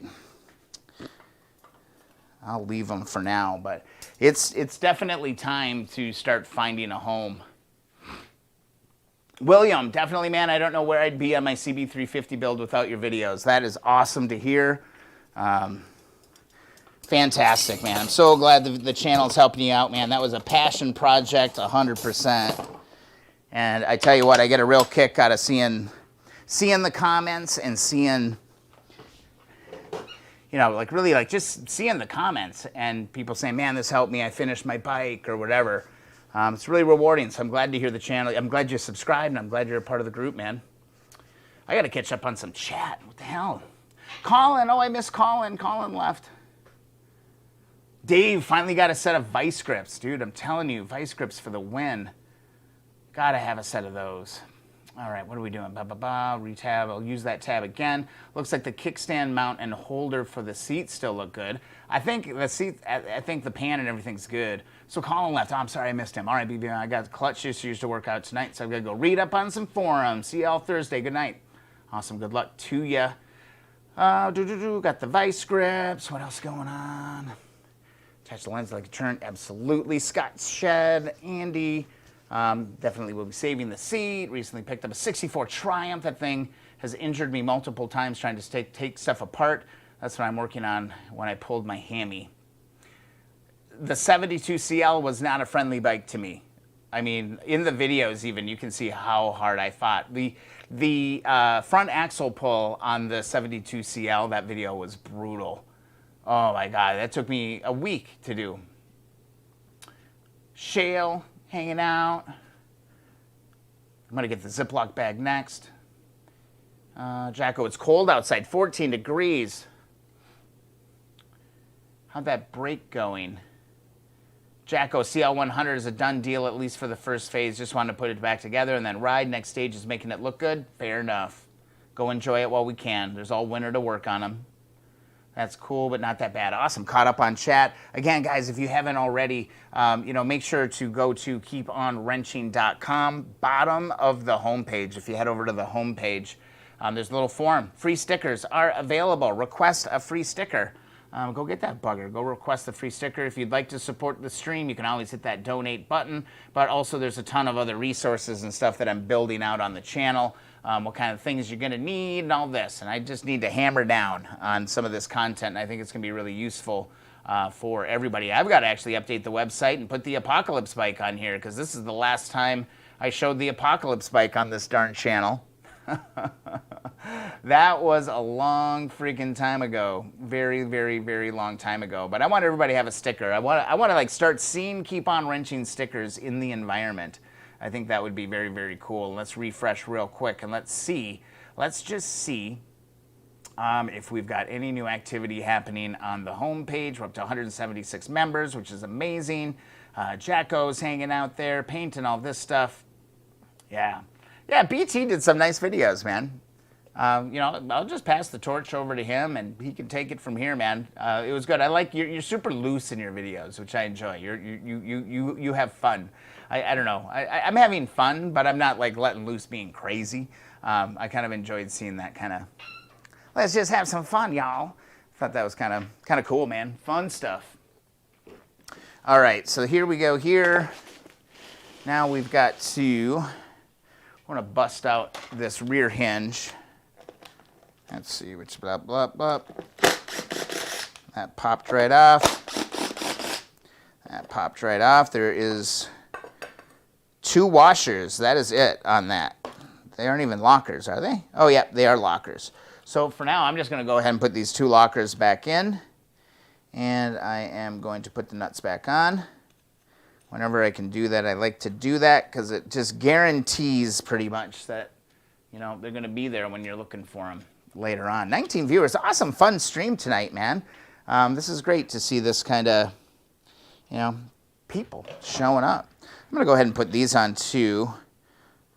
I mean, it's going to all get sandblasted and stuff. Pet Rooster. Pet Rooster fires off the Jack Bauer emote. One of my favorite shows, Jack Bauer. Such a tragic character. My painting video was great, huh? Satire is fun. Yeah, I could tell you had fun doing that video, man. I thought it was really, really good, and I can't thank you enough for all the support. Josh Reed coming in with a subscription as well. Those subs mean a ton, man. Those subs mean a ton. Part of like what I'm doing too is it's just like, man, if I can like grow this and really get this community cranking, the sky's the limit, to like really have fun with this. So thank you so much, Josh Reed, for the subscription, and Pet Rooster coming in with that Jack Bauer emote, $19.99. I needed to hear that tonight. Needed to hear a little bit of a 24 ring sound, just to keep it all moving. So here we go. Here's our rear hinge. This will get sandblasted. It'll get taken apart, re-greased, put back together. Very, very, very simple. And then I'm going to grab my little plastic bag over here, which I don't think you guys necessarily need to see. But I'm going to go ahead and put all of these little clips into a little bag. Kind of hard not to know what those are. It's all going to stay together. Dave, I don't really have a vapor blasting setup. I've watched several videos now of people doing that, and I think it's doable with kind of the tech I've got available to me. I really haven't gotten into it yet. But yeah, that would be a pretty significant little game changer if I got something like that going on. Absolutely. I'm just going to tighten these up, make sure they don't go nowhere, and let's see if we can gently, be gentle. Gently try to get some of these rubbers out of here. A little bit of WD-40. There's also going to be a boot back here. This is the WD-40 build so far. These are really the only parts we need to get off of it at this point. It does look like it's missing its little kickstand, but that should be pretty easy to deal with. While I've got this camera over here, I'm going to swing this one out, and I'm going to quick fix this other camera because it's very, very limiting on the stream with one mobile camera. Really kind of messes with me. So these little USB connectors, they're great, but when they fail, you step on them, you fail. So let's pull this out. I'll put that back in there like that, and it should be fine. And do another round of that on there, and then I'm going to you're going to see a black screen for just a little bit, okay? But don't worry, it will be coming back in no time. I think audio should stay there, but it's going to go to messed up camera, and now we're going to change it. Where is it pointing? Pointing straight at the ground over there. So I can grab it, grab it.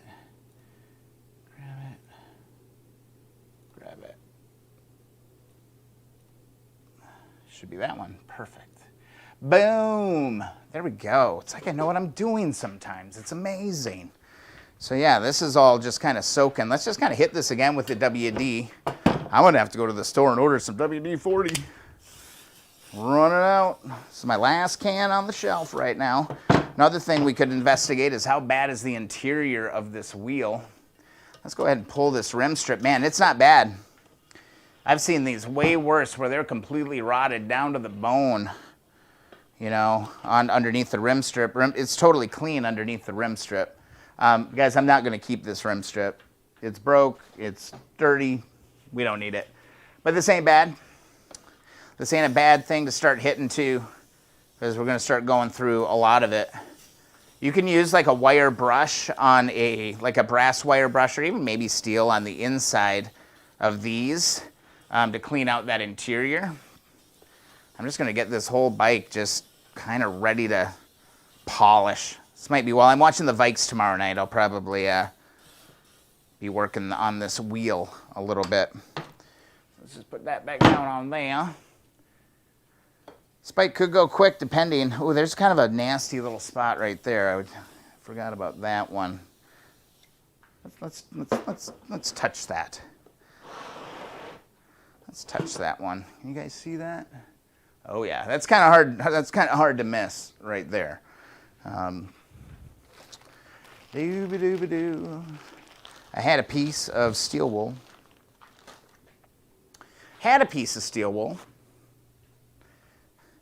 All right, let's just see. Let's just kind of hit this for a little bit. This one looks like it could be broke through for sure. But even if you have like a couple little spots on a wheel that break through, it's not a deal breaker. I think each one of mine have like a little spot, but already it's just a shadow of what it was.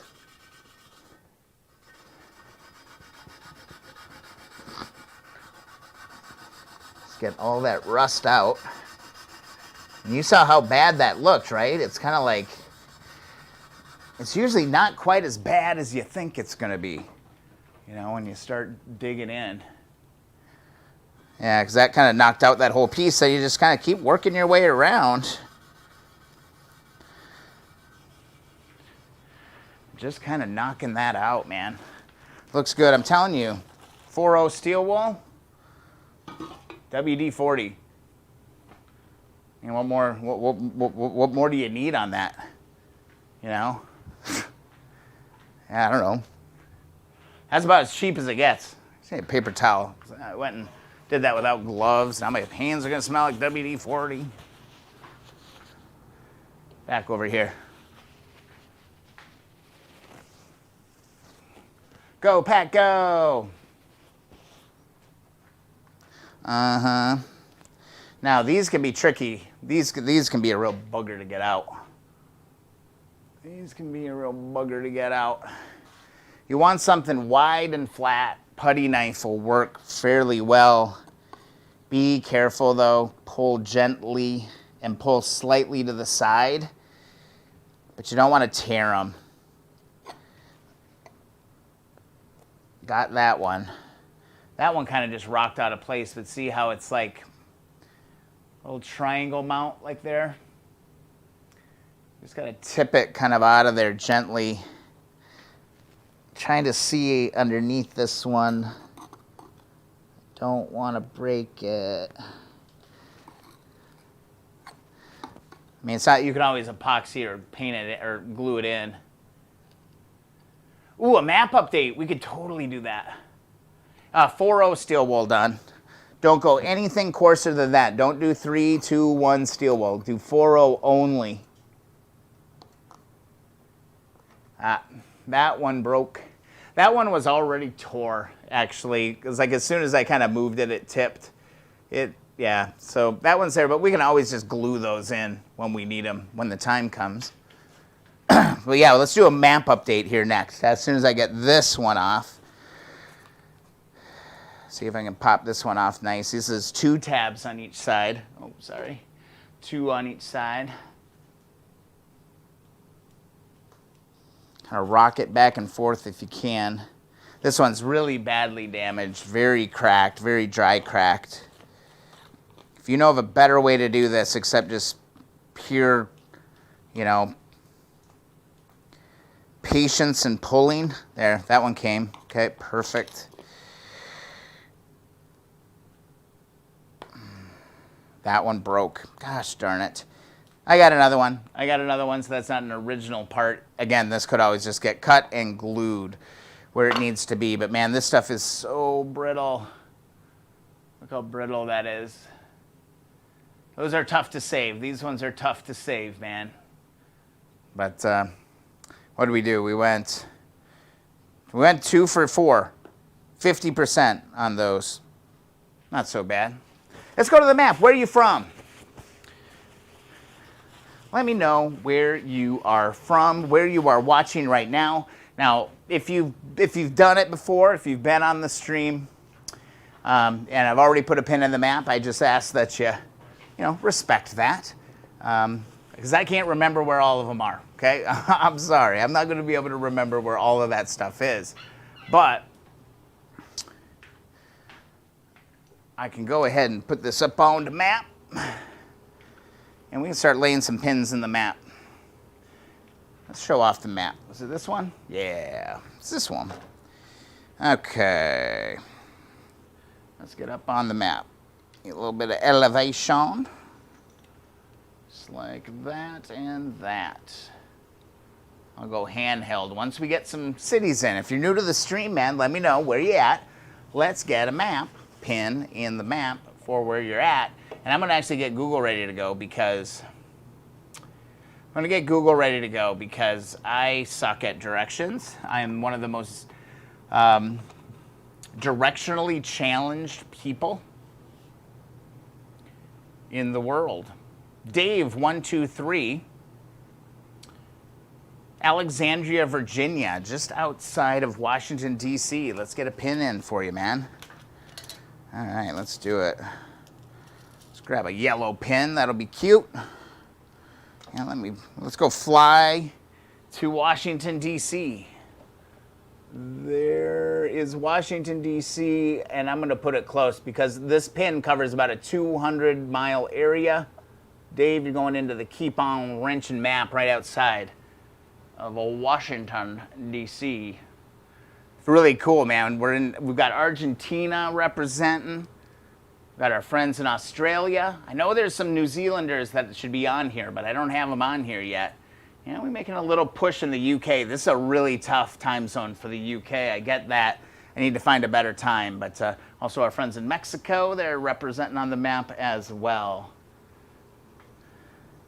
All right.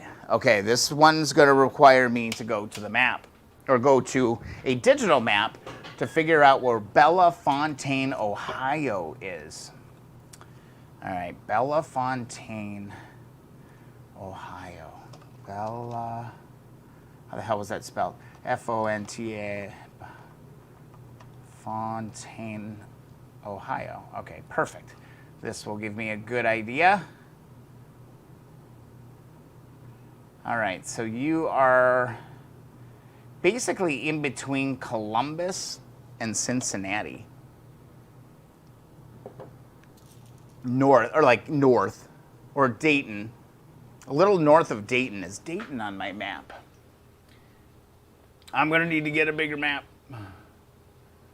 It's going to be time. So I can see Columbus. So I'm going to put you a little bit kitty corner of Columbus is what I'm going to do. And here is Columbus. Let's get you in like that. And I'm going to go a little bit northwest of Columbus. And that is Bellefontaine, Ohio. Josh Reed, you are on the map. You're on the Keep On Wrenching map, man. How cool is that? Who else do we got here? We got Alexandria, New Jersey, Philly. PT, let's get you on there. Let's get a Philly pin on there. Don't think I got a Philly pin. Pittsburgh. There's a Philly right there. Let's put it in there. I'm going to give you a green one for the Eagles. Okay. May you suffer horribly this season. I'm a Vikings fan. Sorry. You threw full beer cans at us. Greenfield, Massachusetts. Let's find this one. All right. So I gotta go back. Now, challenging my internet skills here. Okay, where is it? Ooh, I got New Zealand coming up too. So we got Philly, Greenfield, Massachusetts. Where are you at? Oh, I gotta buy a bigger U.S. map. That's just what's gotta happen here. So you're straight west of Boston, about 3/4 of the way over. All right. Oop, I gotta switch camera. You gotta see it. You gotta see the magic. Wait. Oh my God, I like inceptioned myself. That was very, very weird. Okay, now what was I doing? Oh yeah, west of Boston. Oh, there's Boston. Oh, there's room. I got west right by Albany. Albany was pretty close, right? I gotta go back to the map. I love this edition of this stupid map, man. It's so fun. Yeah, 3/4 across, straight over from there. Okay, so that should be right about right there. That should be right. I think we got that one. Greenfield, Massachusetts. John Wright, you are on the map. All right. Regan or Reagan? Regan or Reagan? You got to tell me again because I'm stupid. And I cannot, it's driving me crazy when I can't remember things like that. You are in Auckland. All right, let's get a pin in New Zealand. Here we are in Auckland, man. With all best wishes from the USA. Thanks for joining Keep On Wrenching. We're starting to get it. We got Australia, New Zealand on the map. How freaking cool is that? It's freaking cool. I think it was Reagan. Because I was like, yeah, Reagan, like Ronald Reagan. Ugh, drives me crazy. Okay, okay, so we got that. Dog King, Columbus, Ohio. I'm not back in Chicago until summer. Okay, Columbus, Ohio. Man, that map pin is getting full over there in Ohio. Let's see. Let's get to Ohio. Let's put it in there. I'm going to put it in right about there. It's about the best I can do. I got to definitely get a bigger U.S. map. Got to get a bigger Gotta get a bigger U.S. map. I just gotta get a bigger one. All right. John Wright, go Pats, go Sox, go Bruins, go Celtics, go Vikings, go Twins. I never got into the Timberwolves. I never got into the Wild. When the North Stars got taken out of Minnesota when I was a kid, I kind of didn't care about the NHL anymore. I was like, man, they took my team and they moved them to Dallas? How can the North Stars be in Dallas? I think that was one of the first times I realized that the world is cruel and it doesn't make sense. And you just have to wake up every morning and do the best you can. That's all we can do. You need smaller pinheads. Yeah, I could do that too, but I think a bigger map would be a lot helpful too. I had no idea this channel was going to grow to the level that it is growing in this magnitude. So yeah, I'm learning along the way. I think a bigger US map one would help for sure. But these pins were so cheap and they were on Amazon for like $1. Okay, Regan. Awesome. I'm going to remember that. Regan. Got it. Thank you for letting me clarify that. So Regan, we got you in Auckland, New Zealand. We got Columbus, Ohio. Bellefontaine, Ohio, we did. The Netherlands, Rotterdam, Shale. All right, Shale. Shale is in Rotterdam. Let's see. I see it. I can see it on the map. Beautiful. I love it when it's like actually there. So here we go. Rotterdam, right here. Bam, you got a red pin, buddy. You're on the map. I love the map. I just think it's so damn fun. It's just so damn fun to do this. Okay, Netherlands, got that one. Smaller pinheads, Bruins, noise. Jacko, if I want to add another pin near Raleigh, North Carolina, I'm about 2 millimeters to the left, but it's fine that you already have one for Raleigh for another dude. I'm okay. Your call, man. Dude, pins represent people, not places. Pins represent people, not places. That's how I'm looking at it. So I need to put one over 2 millimeters from Raleigh. Okay, let's do it. Can I see where Raleigh is? Oh God, why can't I see Norfolk? Oh my God, why is this so hard? Norfolk. I don't see Raleigh. Raleigh's right outside of Charlotte, though, so I'm going to put this one right there. Because I've been to Raleigh once. I think it's right there. Did I totally get that wrong? You know, these pins cover about 200 miles. So I'll do it all again. So the kind of the goal is, too, like, if you've ordered a sticker or if you've ordered merchandise or if you've subscribed to the e-newsletter, if you've done any of that, I'm going to do like a better map setup. But this is just kind of getting going, so it's kind of fun. All right, not the president, Regan, got it. Regan like Negan, Regan, got it. Has anyone heard about the Vintage 500 Rally? No, I haven't, Chris. We should Google that right now, actually, Chris. Let's look up the Vintage 500 Rally. Vintage 500 Rally. Perfect, Jacko. I'm glad I got it.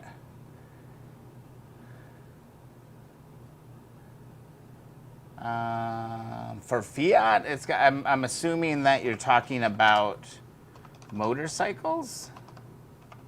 Oh my God, I cannot. Oh my God, I cannot type. All right. Venice, California, Vintage Motorcycle Rally 2009. Caballero.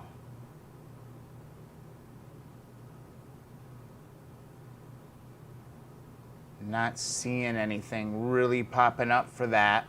Is that the proper name of it? Vintage 500 Rally?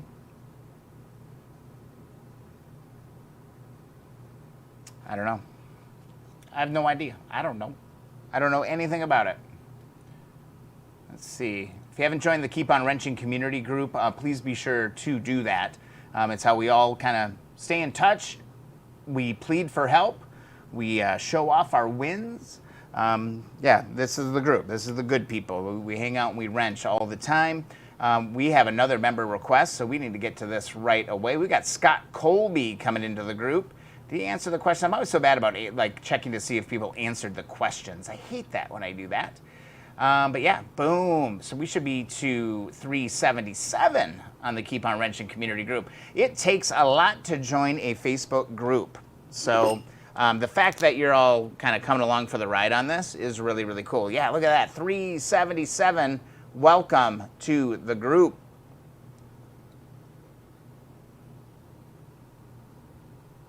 Get involved in the comments. Start doing stuff. Hey, we didn't see this one. Vaughn. Goldilocks wrote it to a job interview. Running smooth. I noticed a lot of action coming to the CCV hose. Stabilized gas and running. Probably just needs to be run, man. That's a nice looking bike. Oh, it's running. I love these videos. Post videos of your bikes running. Oh, that one's smoking a little bit.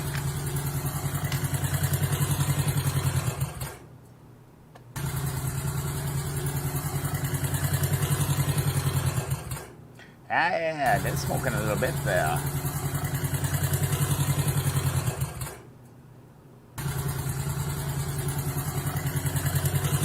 Shale did the sticker again. Oh, good, man. It's pretty easy for me to send them overseas now. So even if you're not in the U.S., I'll still mail you a sticker. It's very, very easy. Mailing letters is easy. But so look at this. So like this post about this smoke coming out of that just generated, you know, all of this. So we provide solutions. I mean, I don't have all the damn solutions, that's for sure. Look at this MacGyverizing right here. Terrence, the man. Couldn't get it, got the vice grips out. I'm telling you, if you ain't got a pair of vice grips, get a pair of good vice grips.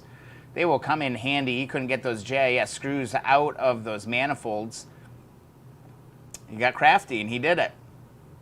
Love it. Terrence has been around a long time in this group, too. He's one of the OGs. Oh, man. It's so fun. Sharing music, having fun. Look at this great restoration of a side cover. David Ball. So he took the time to fix this, which you can fix this stuff, guys. Don't give up on your old parts. Look at that. Look at that color match that he found from Duplicolor for Panther Gold. What? That is almost a perfect match of Panther Gold. Go back. Wait, go back. Look at this. Hot damn. What was that? Did he say what this was? Hey, dude. What was the paint color on that one? Oh, God, I cannot paint this keyboard. Color on that one. There's so much grime on this keyboard. It just doesn't even work anymore. What was the paint color on that one? Almost an exact match. Exclamation. Or, oh, see, shift doesn't work quite well. Exclamation, exclamation. There's got to be a paint color number on it. I want to know what it is. So yeah, such a cool group. BT. He's got action. He's going to be getting it going. Dave, if it was a private group, I'd be more inclined to post stuff. I don't like the world to know every time I buy a new motorcycle. That's a valid point. And it's not totally open. You have to be, I believe you need to be a member to see the posts, and in order to become a member, you have to like request to get in, and then you have to be approved. So I don't believe,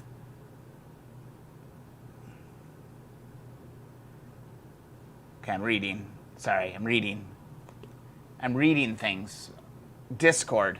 That's, oh my God, I forgot about the Discord. There's a Discord channel. I need to get that installed on this deal here. Not to push an agenda, but with Discord, this convo comment thread could be grouped by engine size or year to keep things collected easier, since Facebook search is terrible. That's not a bad idea. I honestly just totally forgot I even had that Discord page out there. Are people using the Discord? Are people using the Discord? It's been forever since I logged onto it. It's just not like something I use in my regular world. I need to maybe get in the habit of that if there's a bunch of stuff going on there. Or maybe, Vince, you're just saying with Discord we could sort the conversation better, but there is already a Keep On Wrenching Discord channel out there. Yeah, I made it. Somebody had the idea a long time ago. Yeah, I don't think so, Dave. It's not a like everybody can see it. You have to like get in to see that. So pretty sure. God, Regan. It's been so long, dude. It's probably been 6 months since I even thought about that Discord channel. Like it went poof. Like it just disappeared. Yeah, Keep On Wrenching Discord. Where's my phone? What the hell did I do with my phone? Oh, God. Oh, God. Where's my phone? All right, hold on, guys. We'll look at the map for a little while I try to find my phone. Okay, oh, there's my phone. What a terrible feeling. Losing your phone. Here, I just got a comment on YouTube that said, is that you, Jack Black? Do I have Discord on my phone? I do. Oh my God, it's on my phone. Okay, skip. Got it. Oh, thanks. Bam. Oh my God, oh wow. Okay, so I've totally missed the Discord here. There's some stuff happening. Yeah, it's Keep On Wrenching. How do I share it? I'll share it. I'll try to share it here, and then I'll show on that. How do I just share? Oh my God, I suck at technology. I suck so bad at it sometimes. Like I just want to share it. I can boost it, invite it, settings, Keep On Wrenching. Create, change. It's always with the freaking Jack Black. I don't think I sound like Jack Black. Share your builds. Discord just isn't like intuitive to me, like how it works. Okay, so it hasn't really been active since January. It kind of fell off the map. But man, if we got some Discord people in here, that would be amazing. I just need to like find like how do I share this link with friends and they'll automatically join your server. Share link. Copy link. I'm on it. I'm on it, everybody. I'm gonna put it into the group. And I'm just gonna say totally forgot we even had a Discord.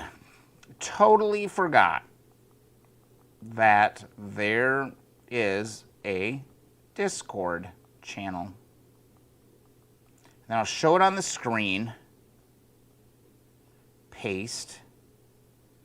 I will keep the URL in the link so you can see it, and I will post it. And while that is posting, we can go over and look at it over here. Shale, have a good night. Thanks so much for stopping by.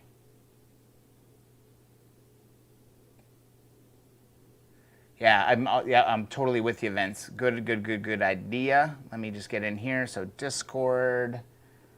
Oh. This stuff, man. I just get so burned out with click, click, click, click, click, click.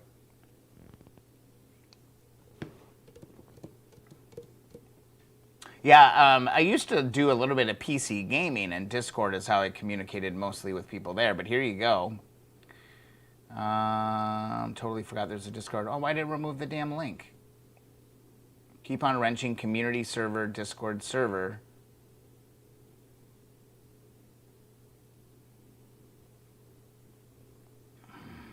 Yeah, I'm cautious about sharing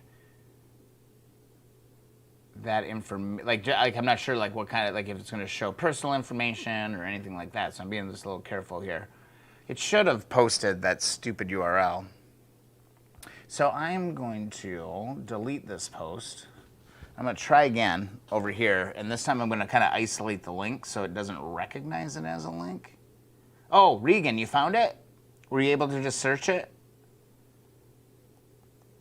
It's out there. Yeah, I think it just is a matter of like people need to, if subscribers are using it. You know, I'll probably start using it more, you know. Message from our founders. Okay, I don't care. Blah, blah, blah. Invite members. Share link. Copy link. So how can I share this on Facebook without them being like blocking that URL?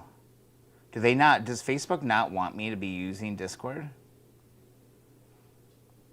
I'm going to try something. I'm going to put like dash, dash, dash. And I'll put dash, dash, dash afterwards.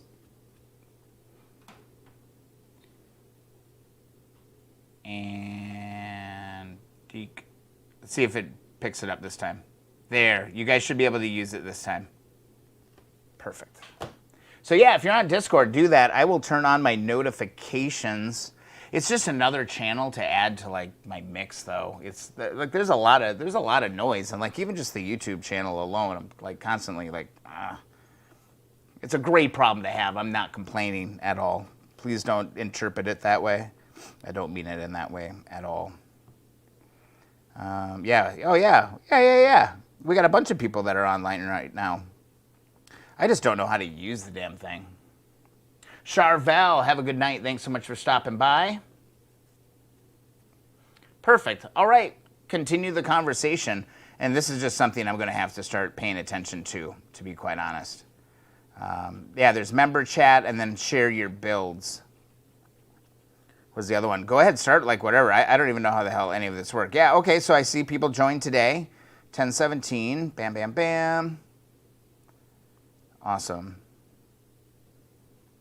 Excellent. So wonderful. Wonderful. All right, we've added another thing. So now I got to put a damn Discord logo on this thing.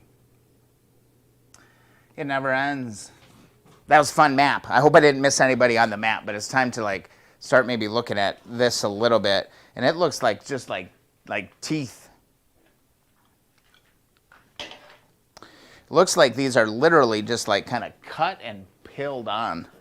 How can I show you that? See like the little teeth? I bet we just got to bend these out one at a time. I don't feel like getting into that tonight. That's for sure. At least not really.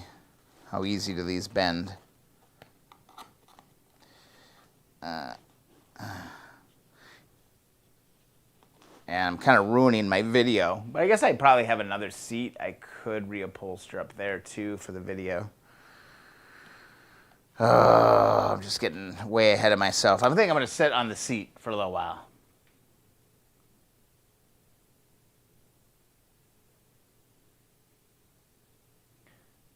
No, I totally get what you're saying, Vince, about like if there were like different threads, and then people who have those bikes could be talking about all that. 100% hear what you're saying. Yeah. I don't know. Do I have to create those rooms, or can you create those rooms within that group? Because if I have to, it's just something I'm going to have to just be like, I need to do this. And it has to go, you know, like on the list of things to do. Bada bing, bada boom. Feeling good. 2 hours, 28 minutes. We got about a half hour left. I think I'm going to start shooting for those 3-hour live streams. I think that's kind of my goal. 3 hours are good. And like sometimes if we're like really doing epic stuff. Oh, good point. Regan, thanks for the heads up on that. Definitely don't want that stuff to break. Yeah, that would be problematic. We don't want that. So I think what I want to do is for now, I just want this to just kind of chill and loosen up. And then this weekend, come back and hit it with the steel wool, you know, and do it proper. What I kind of want to look at now is the other wheel. So I'm going to take this one over here, set that down. So I don't know if BT is still here or not. Because we do have this tire on this thing. We do have the tire on this thing that we need to get off. Like it is. Vince, since it seems like somebody needs to post on Facebook for things to kick up rather than just jumping in, whatever. Yeah, the algorithm is much more aggressive on Facebook for sure. For sure. No, I love the idea of Discord. I may not be in there a lot, but that doesn't mean that y'all can't just keep helping each other with what you need. So it is there. It's there. I need to start promoting it. It needs to go on the website or whatever. Just pull in that valve. So that's out of there.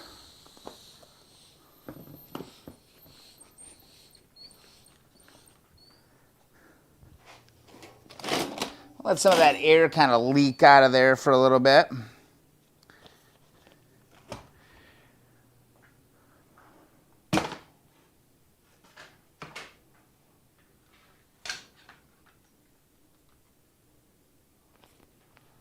Just a moment of silence. Trying to figure out what blade would be the best, because we did have a hell of a time cutting through these last time, actually. Because there's like those metal bands in it. The BT Zoll. In honor of BT, man, OG on the channel, man.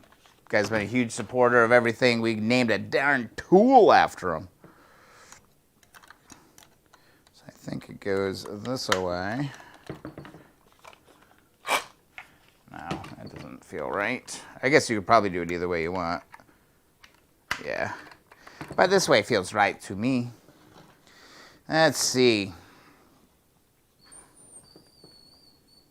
We did have to pry bar out just a little bit, if I do remember right, in order to get this. Ooh, look at how dry rot that tire is. Yeah. I'm tired. I'm tired. I feel like it was good to like get underneath this a little bit. We can do that later though. After. Let's see. Get this down here like this.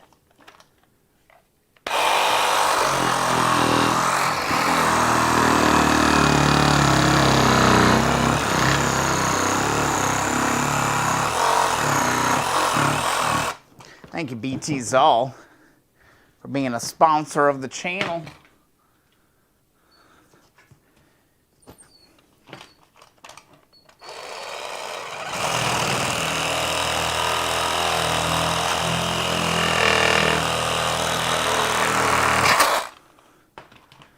There we go.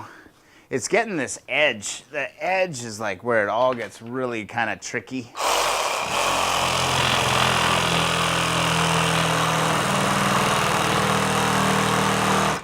Because I don't want to scratch up the rim. That's the big thing, but I'm trying to like decide if whether or not like cutting them is easier or just pulling them off with pry bars is just as damn easy. Because now here I got this, now I got to hold. Oh shit. Shootskis, excuse me. I got to hold this down here like that. I still got to cut this.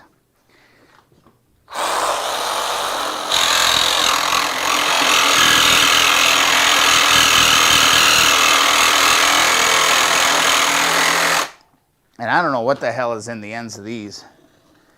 But that is some serious metal going on there.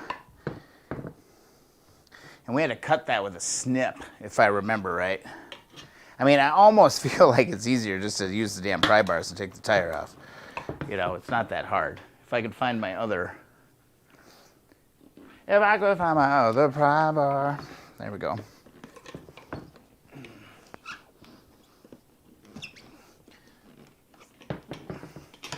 So I don't know where those snips are right now, and I will not cut through that.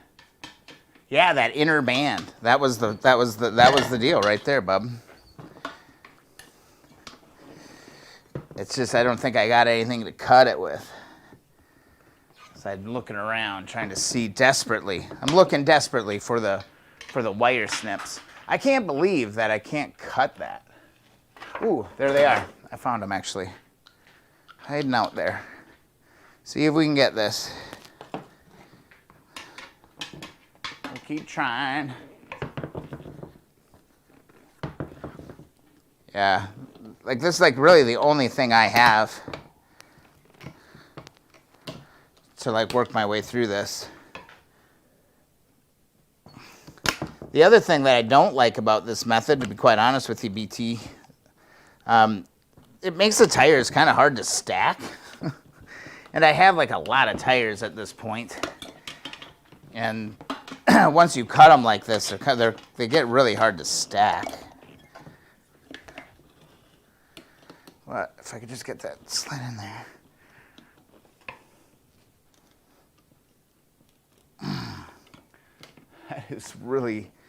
That is some heavy duty stuff.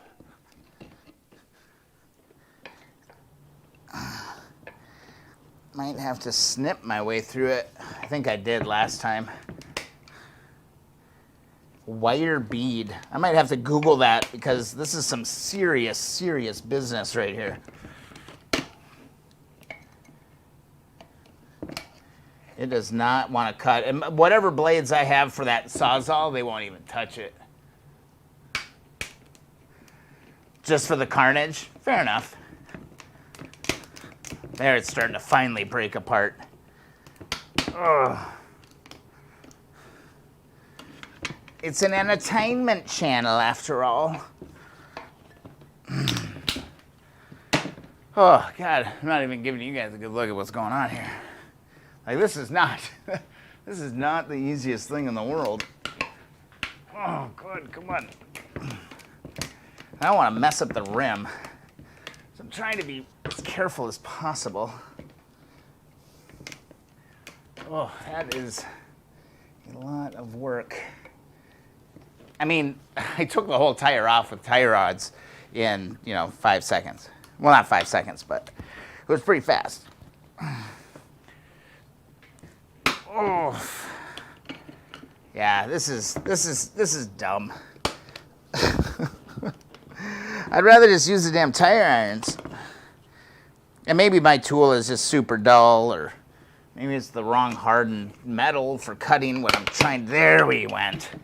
There it finally went. I just had to go through like freaking 40 rounds of that. Woo!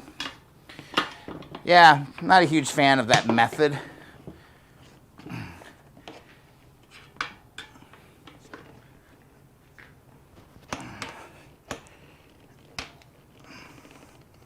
And it doesn't even really help you on this side either. What happened to my other? Okay. Because you still kind of are fighting the same darn thing on this side. So you still have to cut the other side. So I'm not really sure, like, how much time this actually saves you. Unless you come up over on this end and you start pulling this way.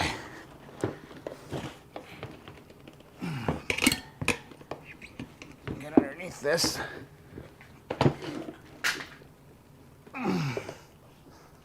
There we go. Builds character. Sure does. Ooh, I almost knocked myself out right there.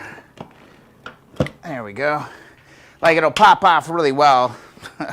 Now from this side, I would think.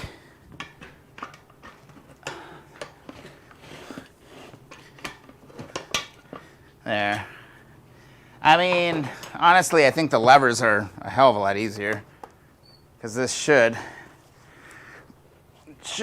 pull right off of here now. Oh, man, Jesus. There. All right. I think the other way is better. I do, but for BT's all OG on the channel, we'll do it. This wheel doesn't look bad. Now the spokes look like trash, like absolute trash. I was moving so fast there I didn't even take this stupid valve thing off. I'm very curious to see how well this is really rusted. Sprocket looks like it's in pretty good condition though. It's not all wore down. I gotta find the gauge. I think the gauge, I don't remember if the gauge had the mileage on this one or not.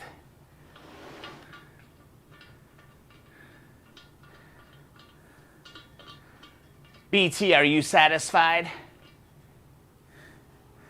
Are you not satisfied? Another tire for the pant. You know what? It costs $16 to recycle a tire. I've got like 20 tires. Just looking here. Just looking for anything that's kind of out of the ordinary. There's a little bit of, see that damage? Little ding marks in that. Kind of curious to take that apart at some point. But let's just kind of start hitting stuff. That's what it's ultimately going to take, right? So just kind of keep moving through. Inside rim looks great. Inside rim looks really good. It actually looks like there's something almost sprayed on it. This one looks good. The rim doesn't look terrible either. So I think there's a little bit of hope on this one. I'm a little worried about this though. Kind of want to investigate this just a little bit. There's just a lot of, almost looks like a chipped hub on the edges there. It might not be a big deal. I have no freaking clue.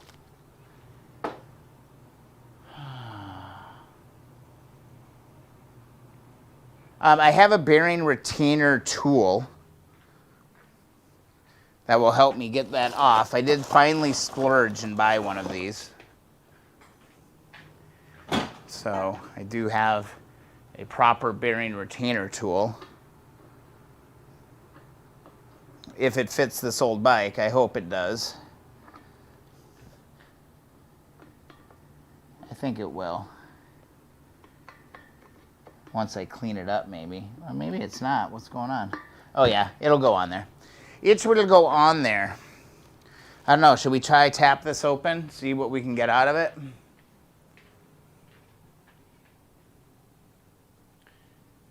Hey Vince, thanks so much for stopping by. Appreciate the support. Share the stream, get it on out there, man. Hope to see you again next week.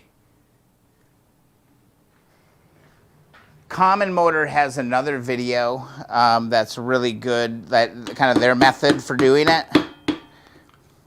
I finally did just kind of break down though and just bought the right tool for the job because I just found myself like fighting it more than it was really worth it.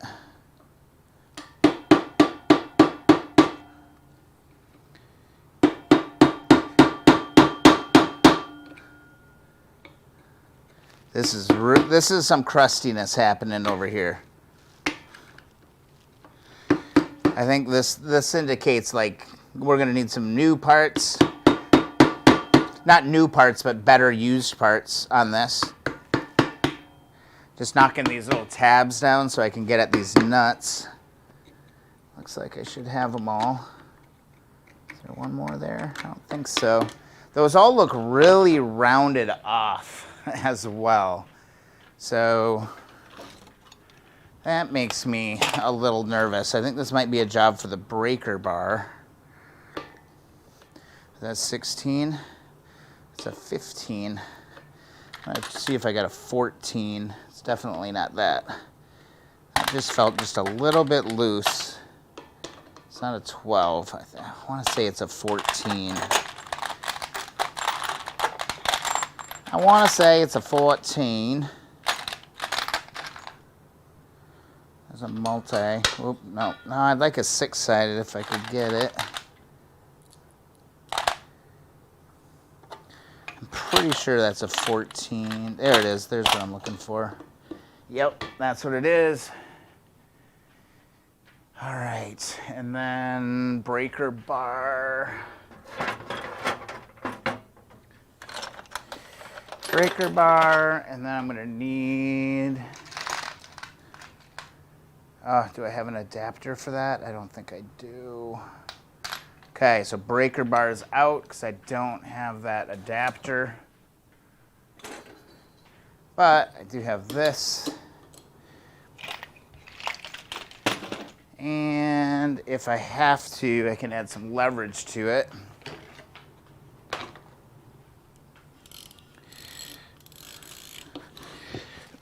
Oh man, wow, that turned.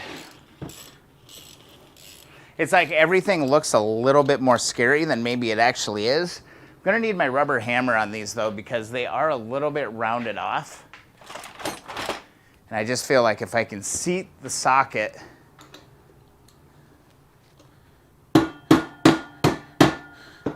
it's gonna help. Yep, and that came loose. And now that I got it kind of going, knock this off of there. There we go. I'll probably end up putting new nuts on this. Just kind of feel for where it kind of fits. Oops. One on there. See if we get lucky. Yeah, that freaking turned too. But just before you get it off, just give it a couple whacks on the side. Knock this out. This will definitely be putting new hardware on this for sure. So I don't think I got this whole locker open on this one. You can see it a little bit better in this light on this side. Yeah, it wasn't even really close.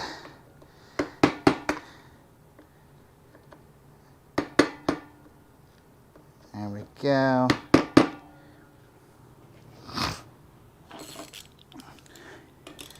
All right, just gonna kind of find for that sweet spot.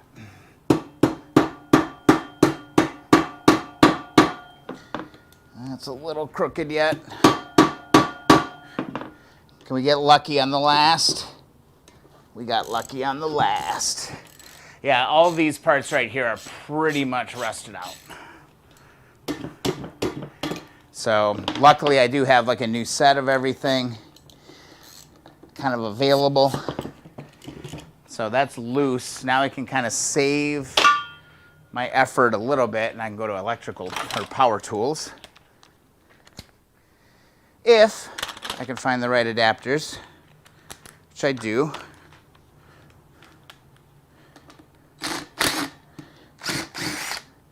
All right, there's one. Where's my vice grip? How many times do I find myself saying that? Where's my vice grip?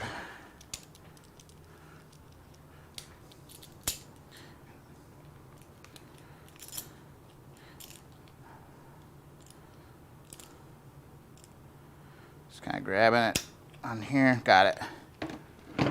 Probably could have showed you that on camera, but you know.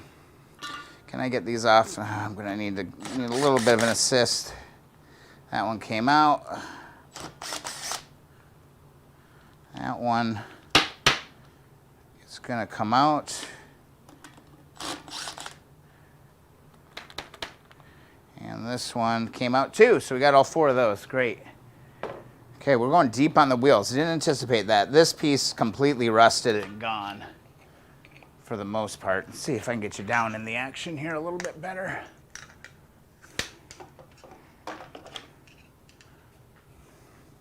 So we're gonna pull these out. Yeah, this one's completely rotted and gone. Look at that. Rusted through.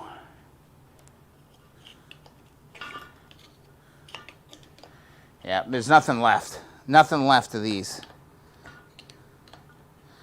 So,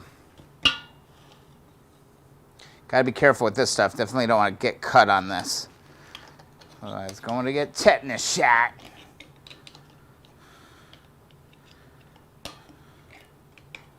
Just have some gloves on. There we go. But yeah, that's the garbage. This is garbage. But for now, I'm going to keep it. Yeah, look at that. One just fell right off.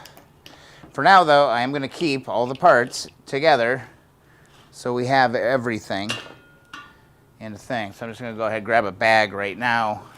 It's a good reminder for you later on when you're putting it all back together. You know, just be like, oh yeah, I needed that, I needed that.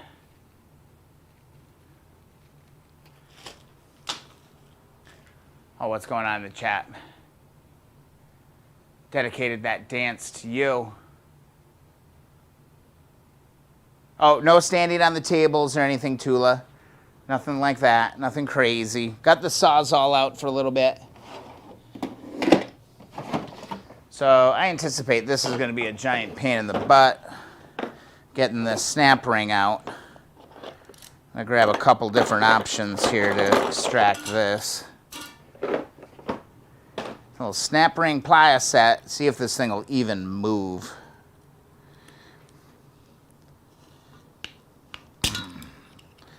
No, that didn't move.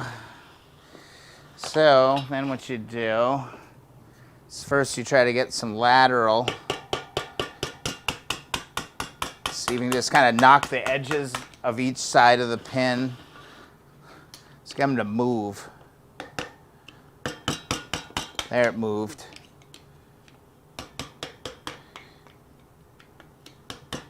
Yeah, okay, so both ends are free.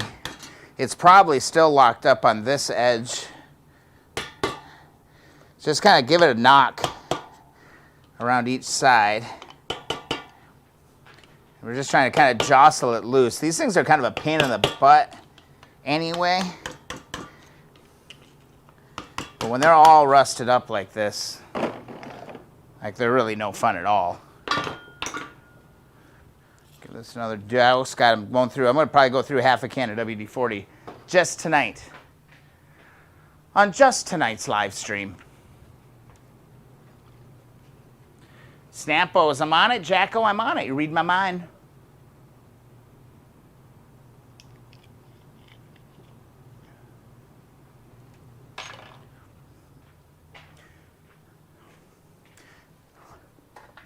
You know, I get a lot of crap for that, you know, getting that piston out of that engine. You know, people are like, geez, what the hell? At the end of the day, it worked. I'm just saying. At the end of the day, it worked. So, that's all I'm saying. It worked. I'm going to try these 90-degrees. Oh, wow. Oh, I had it. Oh, I had it. Oh, I had it. I just couldn't get that edge over. I think I might, the 90s might be giving me the problem. Okay, I got this half. So it's stuck at one side, so what I'm going to do is I'm going to take a screwdriver and slide it under the part that I got. I'm going to go back and grab it again, open it. I got it stuck on this side.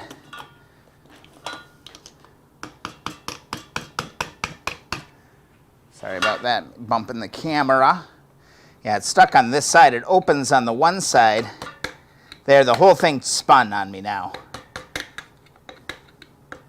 The whole thing moved on me now. So I'm going to go grab this and this.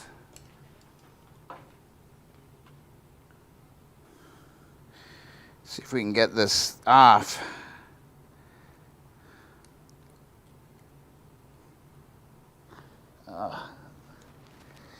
It's hard to get that. It's like, oh, it's so corroded. It moved. Had better luck with the 90. Let me try this other smaller set. It's just, it's really tight to get that in there. Oh, God, it was there. Okay, I'm going to try to chase it around. I'll be putting a new snap ring on this for sure anyway, so I'm just chasing it around the back side. I was hoping I'd be able to just pop it off, but it's not looking like it. All right, come on back. Should be able to rock it out. This is where it's stuck. I should be able to rock this out at this point.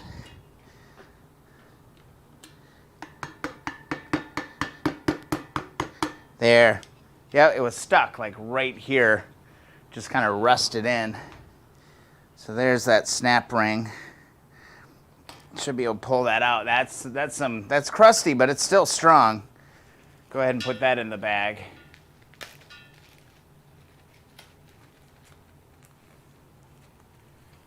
Got it. Okay, so then sprocket, and then we've got this here.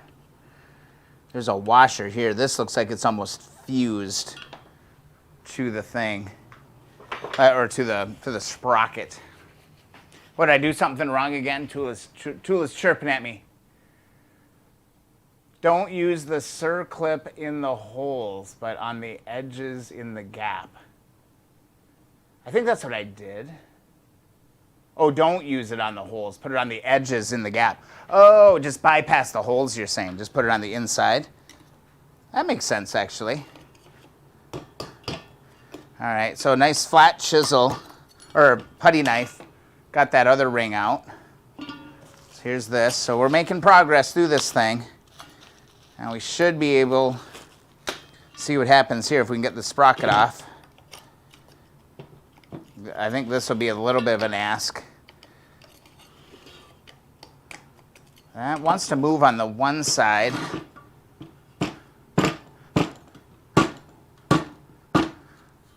I'm kind of hitting it with a little bit of a downward angle and out. Just trying to rattle stuff loose.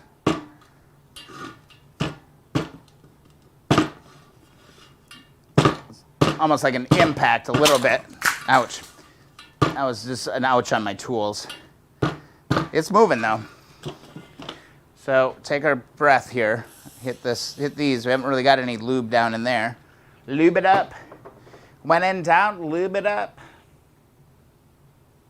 Yeah, great tip. Great tip, Tula. Yep, it's definitely loosened up. It kind of rocks a little bit on each side, but we just want to be patient. Get this out. Can you guys believe, my God, guys, can you believe I'm starting another bike? What am I doing? What am I doing here? Like last weekend, I literally got done, or I'm like 99% done. Now here I am sitting here pounding on another bike. What is my problem? What's the deal here, guys, huh?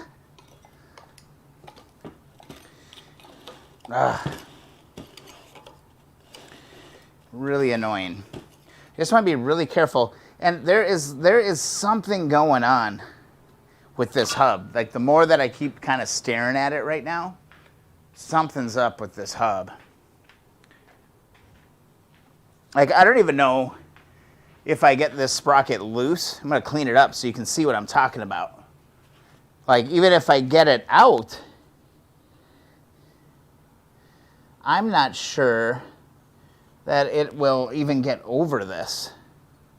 Something's different on this early model. Like, look how wide that lip is on that. And look how it's chipped up. It should be like just smooth. It's almost got like a lip, like it almost has its own double retainer of some kind.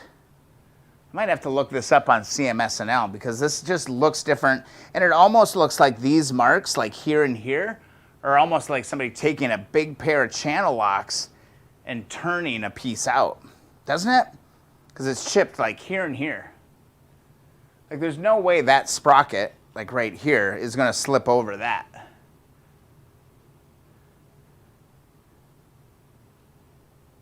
Yeah, there's something else going on here. Going to have to hit CMSNL. Yeah, Tula, it's a 68. And there are little subtle differences like 68, 69, 70. And then 71, it all kind of starts to get together. Ooh, we got some bad rust. Ooh, some rust that you don't come back from, I don't think, on the back side of this. Something's up here. Something's up right there. I need to investigate. Let's try and get the retainer, or this bearing retainer tool in here.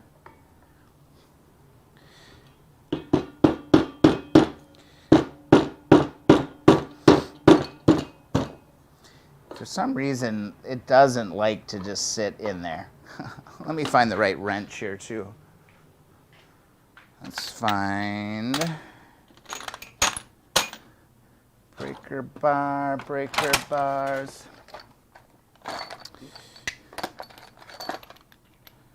God, that's a big one. There it is. Got a breaker bar, got this. Now, there could be a oops, there could be a ping mark in this. Looking for a ping mark. Not seeing a ping mark.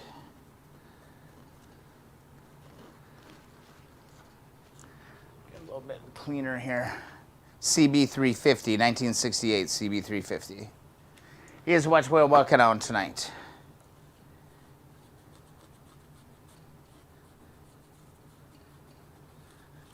I don't see any ping marks in this. So the setup's a little bit different. I think we need to, just before I go like, hell, I know what I'm doing. I think what I want to do is just take a quick breather here. Let's hop over to CMSNL, your God Savior here. Not God Save, that's a little dramatic. CMSNL.com. And let's just look.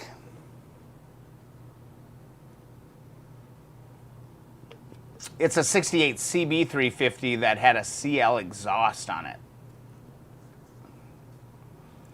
But the frame is a CB. Let's go in here. CB350. This would be a KO.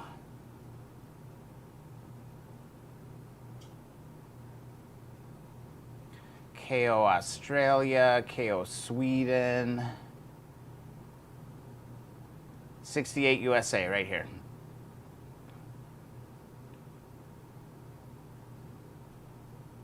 All right, let's get diving into here. We're working on the rear wheel. Yeah, Dave, 123, 100%. It shows a washer under the thing, okay. Rear wheel, did I pass it while I was looking at chat? No, okay, there's front wheel, rear wheel.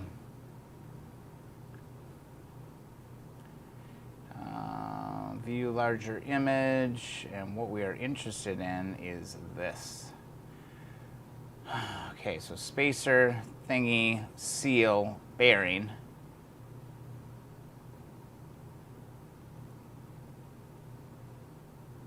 Yes, I would agree to that. But do you see what I'm saying? Like the sprocket doesn't really want to come off. Yeah, I definitely don't want to destroy those. So I'd like to successfully get that out. We just took this off, this off. We got this, we got the clip, we got the washer. It's saying that that should pop straight off, but something's mangled on this. Because the edge of this right here, I hope you guys can see my cursor, right? Like the edge on this is really rounded and like almost mushroomed out. Which I probably have another rear wheel if I need it, but again, it's just sad when you gotta do that. Dave, I agree. I think it is, but I just wanted to make sure, you know? I just wanted to make sure that that is what was going on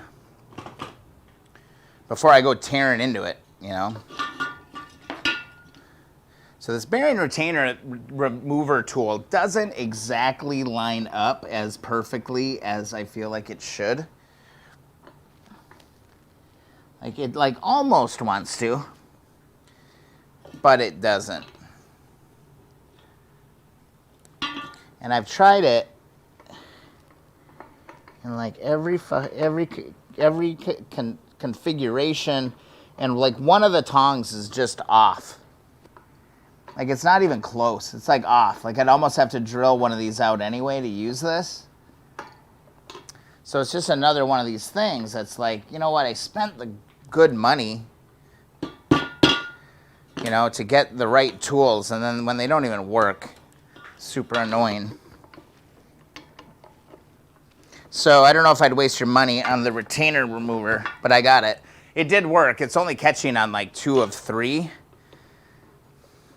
Or 2 of 4. I got like one side of it to like crank it free. Like it doesn't drop on all 4 of these little holes. But it turned. If I get like 2 to go again.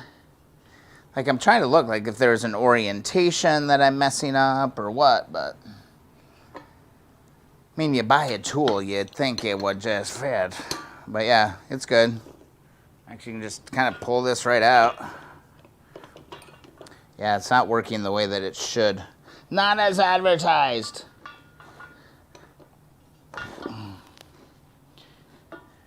Not as advertised. See how that's like flopping off of there like that? It drives me crazy. Like it should just go click. And I did not see any ping marks, Tula. So, yeah, like it should totally work. Garbage. Garbage. Yeah, mine doesn't fit worth a damn. Glad yours work, Tula. Mine doesn't work at all. Mine's way off. They're straight out of the thing. They're just off. Poor manufacturing. That's what it is. Inconsistent. See how it just pops in? It's like halfway. It goes halfway. It'll get these two. But it is a good 2 millimeters off on this side. I can't even can't even make it go if I want to, you know. Let's see. Trying to think how I could do this easily. There we go. I think it's working. Oh. I don't know who made mine. It's working. It's just not quite as easy. It's easier than some of the other methods that are out there for getting your retainer out. But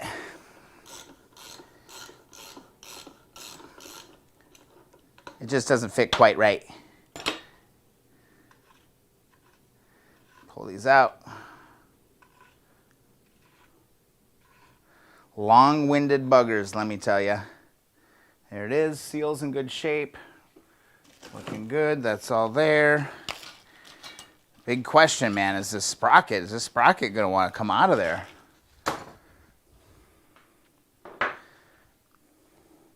It's mangled. It's mangled up. I might actually leave that for another day so I can really take a look at it, because it's getting a little late. Getting a little sleepy. But I can also just let these kind of sit for a little while and do that. But there's definitely something up, because it is mushroomed.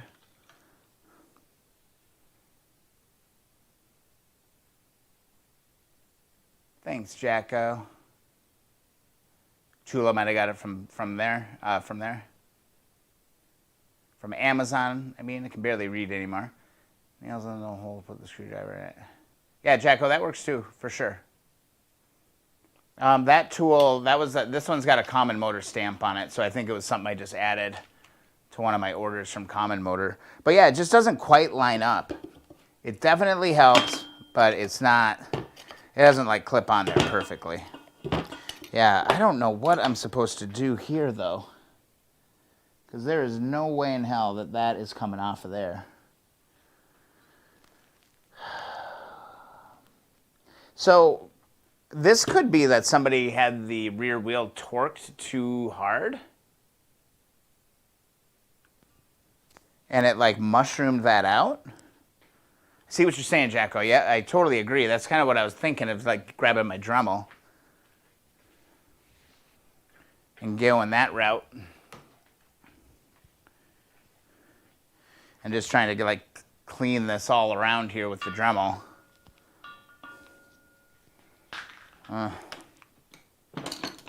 It ain't right. Well, it ain't coming off, number one. Like I can look at it right here and I can tell it's not coming off. So that's a bummer.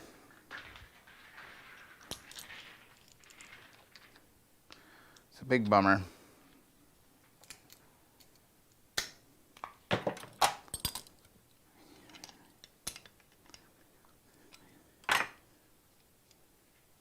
Chisel time. Wow, that's Tula saying that? Tula's telling me to get a chisel out? Looks like somebody JB welded it. Yeah, it doesn't look like it doesn't look like there's some sort of like a glue or anything on it. It just looks mushroomed. like it's been pounded on. I just gotta grab my safety goggles here. Give me a second. Find my safety goggles.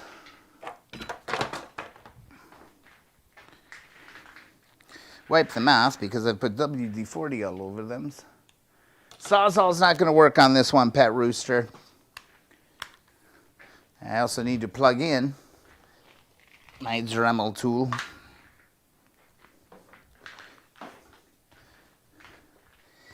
All right. How do I give you good looks at this? Hey, you know what I found out? I found out that I am, well, should I say this? I don't know. I think it's okay. Okay, this could actually be kind of fun. I am 99.9%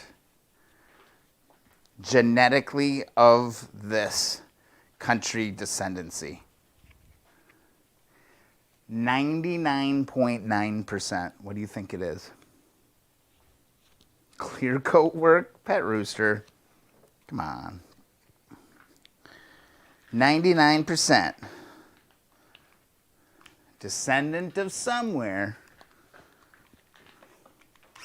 What is it?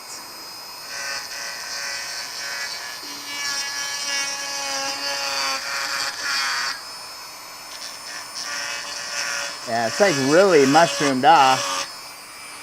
Sorry, I'm not giving you the best view here. Try to back it out, get you up. I'm just trying to knock down the edge.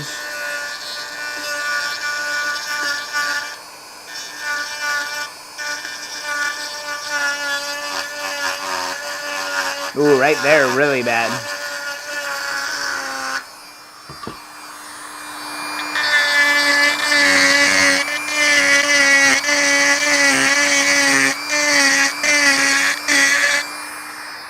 Yeah, it's like almost oblong.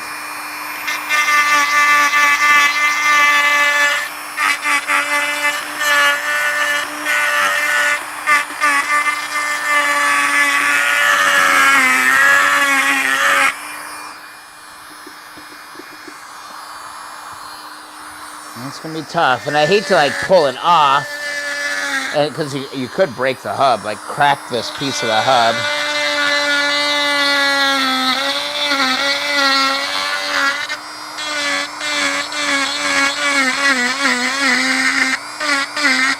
Ooh, there's the spot right there.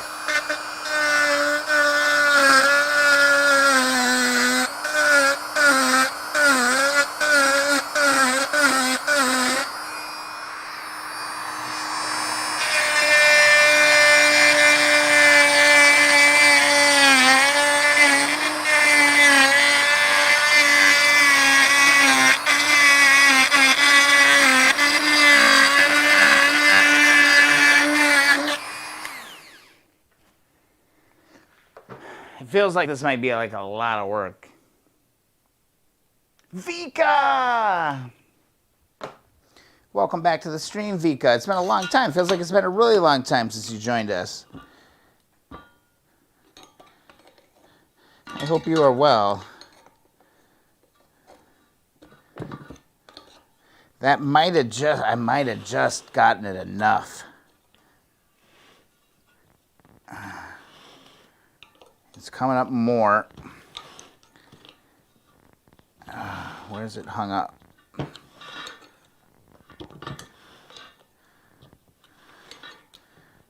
Yeah, it's like mushroomed. Oh, right there's this tough spot.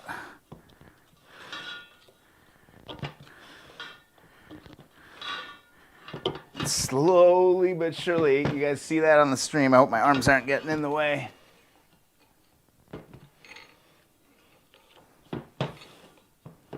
Ah, got it. Got it. Boom. That'll go into a bath of evaporust, and I think that is actually still serviceable. All right, what happened to my Ziploc bag? Full of all these rear end parts right here. Will these pull out? Oh, hell no. Those won't even pull out. Might need to look into bushings on that. See if I can grab one of those nuts and actually pull those out. I don't want to pull on the threads, so I want to put something on, put the nut back on. And I kind of would like my bigger vice grips if I had them handy. I'm scanning, and I see them, but they're too far away.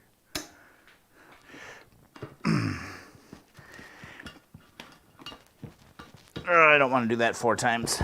I think I'm going to let these sit.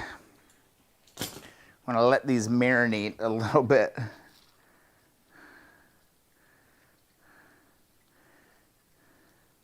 And just let those be. Vika, how have you been? What are you working on? You getting your car rocking?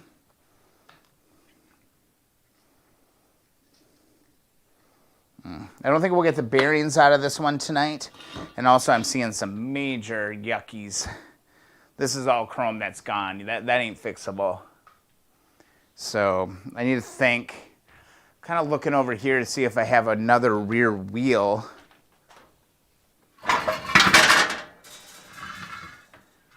Got a front.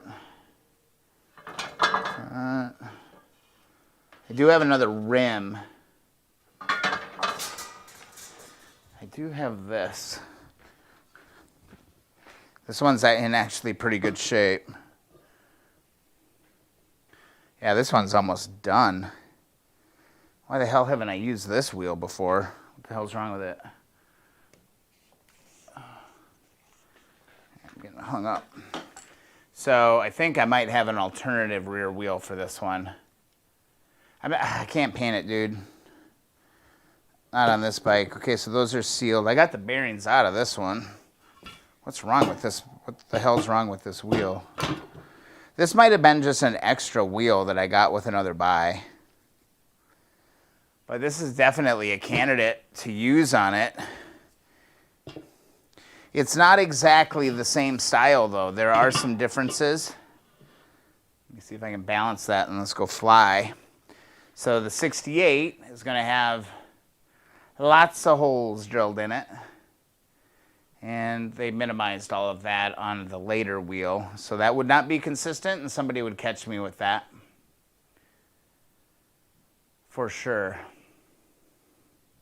Oh, tractor's kicking butt. Good. Traded your Ranger for an Element. Nice. Bikes all over the place. You're living the life. So, yeah. I'm going to let that one soak, I think, is what I'm going to do. But I do have an alternative rear wheel. I've got an extra. And this has already been cleaned up. So why didn't I'm going to have to ponder, like, why didn't I use that one? Because it looks like it's in really nice shape. It would save me a ton of work rather than having to clean it all up. And because this is really bad. The rust on this is very bad. Okay, let's look here.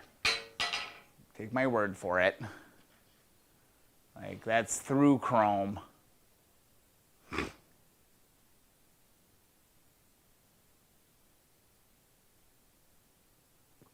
Jacko, have a great night. Thanks so much for stopping by. Always a pleasure. I'm seeing so many familiar names tonight. What a great stream.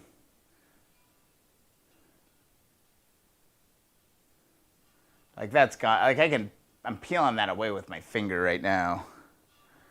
It's a crusty. That's a crusty 68 CB350 wheel. That was definitely where this bike sat on the ground. Because he's rusty, and it's not good.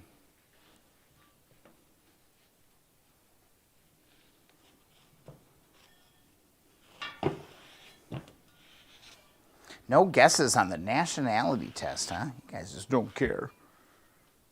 This kind of bugs me that I can't get these out of there, though. They stuck, and those little bushings in there, not the most fun project in the world. CL. Love it. Love it. What do you think of this, Vika? There's my 125S. What do you think of that? I think I maybe was just getting started working on that 125S the last time you were on streams. It's been a while. Because we're all busy. We're all busy wrenching, man. It's summer, and we're trying to get stuff done.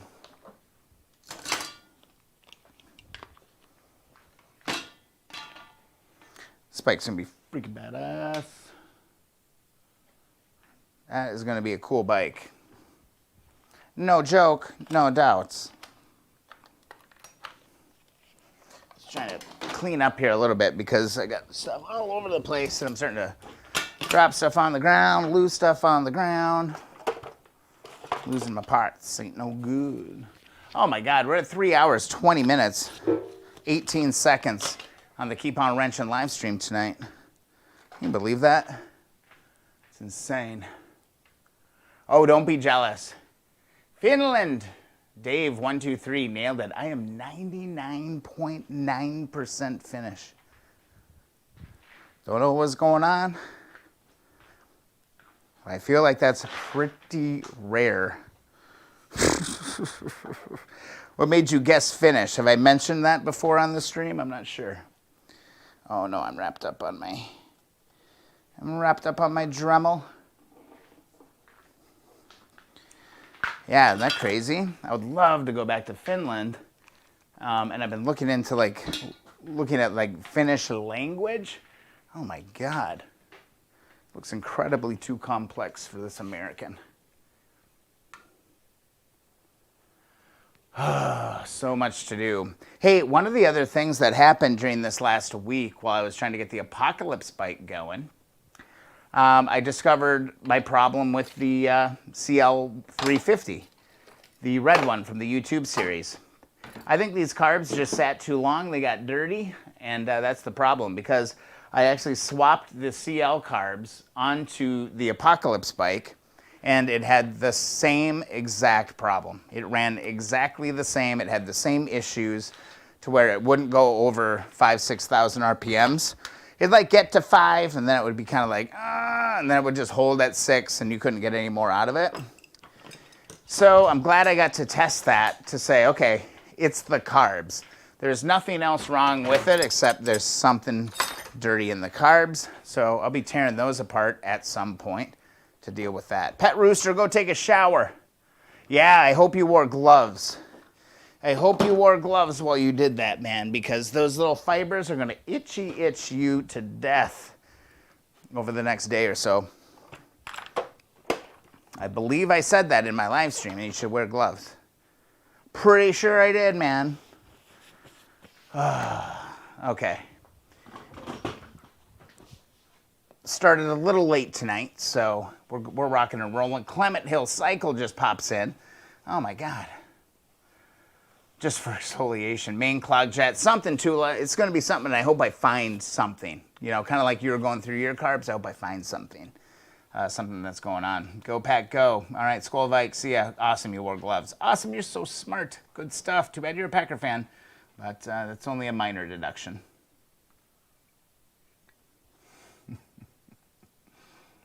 Any new members? Getting sleepy. Getting sleepy. Oh, it's 11:18 over here. No wonder I'm getting a little sleepy. Let's go check out the Keep On Wrenching group one more time. This has been an epic stream tonight. Very, very fun. Vika, can confirm. Wear gloves.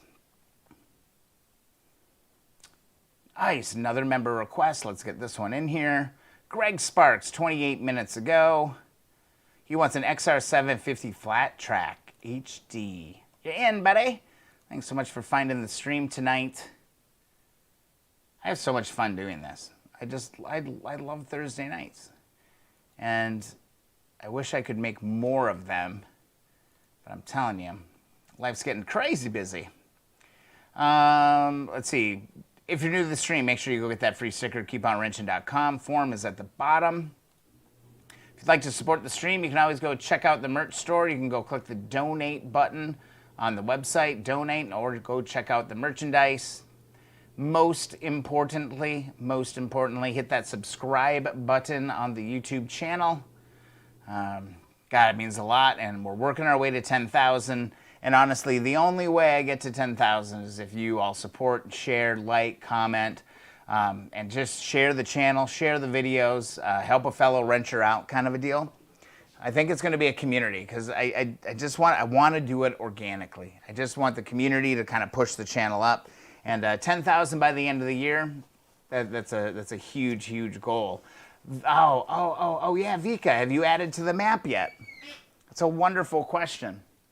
I don't think so. Where are you at, Vika? Let's get you added to the Keep On Wrenching community map. Let's get you added. The freaking map is freaking cool. So where are we at? Pat Rooster, oh yeah, go vote for guards or no guards on the exhaust picks on the group.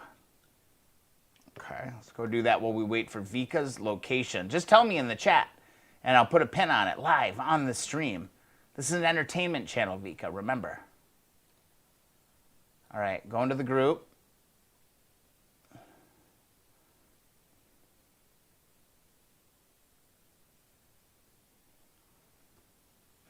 That's a good question.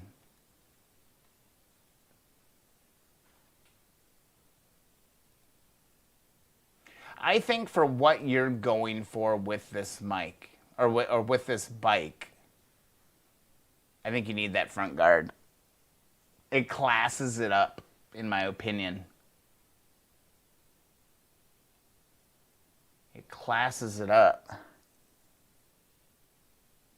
Yeah, where's Vika at? I don't see her city or where she's from, and I don't remember. Yeah, Vika, tell us the city. Oh, southwest of Indianapolis, Bloomington. Oh, Bloomington. I've actually been to Bloomington. I gave a presentation there once. BT, I would go with the. I would go with the cover. And quite honestly, if you go with the cover, I would leave the wrap off. I hate to tell you that, but that's what I would do. You got a classy bike. You got the classy bike. All right, southwest of Indianapolis. Let's do it. Bloomington. Indianapolis. We're putting Vika. Oh, God, look how filthy my fingers are. It's nasty. Southwest, Bloomington. It's right along the highway. I know exactly where it freaking is. Boop. Vika, you are on the Keep On Wrenching map. Well, we're going worldwide. We've got people in Mexico. We've got people in Argentina. We've got people in the UK. We've got people over in Australia and New Zealand as well added tonight. I mean, we've got the Netherlands. We had Germany. What was this other one? What was this other one that we had? It was way up here. I don't remember. Oh, my God. Sometimes I disappoint myself. This map has been one of the coolest little additions to the channel, I think. I absolutely love it. Vika, I'm so glad we were able to add you to the map tonight. That is a lot of fun. Lots of fun. Pet Rooster, I can't. One of the pipes was rusted through the chrome, had to grind it. Okay, fair enough. Then, yeah, just leave it. But that side cover matters on that. I would do that. Guards for sure, agreed. Everybody's in on the guard. Leave the guard on there. 100%. All right, getting ready to lock this thing out. Okay, Josh Reed, thanks so much for the subscription tonight. Firing it off. Pet Rooster, super chatted, $19.99. Fired off the Jack Bauer emoji. That is always awesome when you do that. Thanks so much for the support, and I hope you get that bike running quick. It's awesome to hear that it's like turning. Things are turning when they should be turning. I absolutely love that. William Thomas, thank you for the subscription. Irvine, thanks for purchasing the t-shirt. Vaughn subscribed. Steve subscribed. Kathleen picked up a t-shirt as well. So the support on the channel is amazing. We're growing. I mean, I've been going for 3.5 hours now, and we're still hanging at 12 viewers. We were up there in the 20s someplace. I don't even know. We were just tearing stuff apart tonight. It was awesome. The only thing I have left to do on the Apocalypse bike is put the chain guard on. That's it, and I can't find there's a little rubber piece, and then there's a special nut for that whole thing, and I'd be damned if I can find it. So I'm kind of digging around, trying to find it, hoping it kind of just comes to me at some point. But once I have that on, I mean, it's really probably just some fine-tuning of some carbs as it gets going. I noticed, like, while it gets, like, warmed up, My idle's dropping a little bit, so I just got to find that sweet spot, find that wonderful little music, that happens when you get it all together. So really close on that. Just got to find those, it's like 2 parts that I need for the chain guard to get that put on. Let's see. Pet Rooster, but if you have a mint lower header, let's talk. I don't think I do. Tula Tom, Denmark, that's what it was. Thank you. Yes. Vika, LOL, we don't have a highway yet, working on 69, but I love the yellow pin. I thought you had a yellow pin. I've been to Bloomington. I drove from, did I fly into Indy and drive west to Bloomington?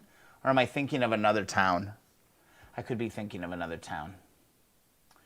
Close enough. I can move your pin if you want, Vika. I'm happy to do that. You've earned that right. 1 bolt holding you up.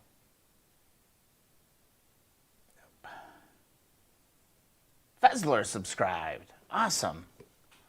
Oh my God, where's the alert? Why didn't I see that one pop up?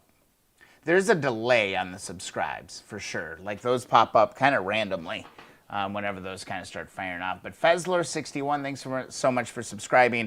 This has been an epic stream. 3 hours, 30 minutes, 49 seconds. I started a little bit late tonight. How did you feel about that? I'm trying to be a little bit more accommodating to people on the West Coast. But at the same time, I feel bad because I'm really kind of screwing people across the pond. I feel bad about that.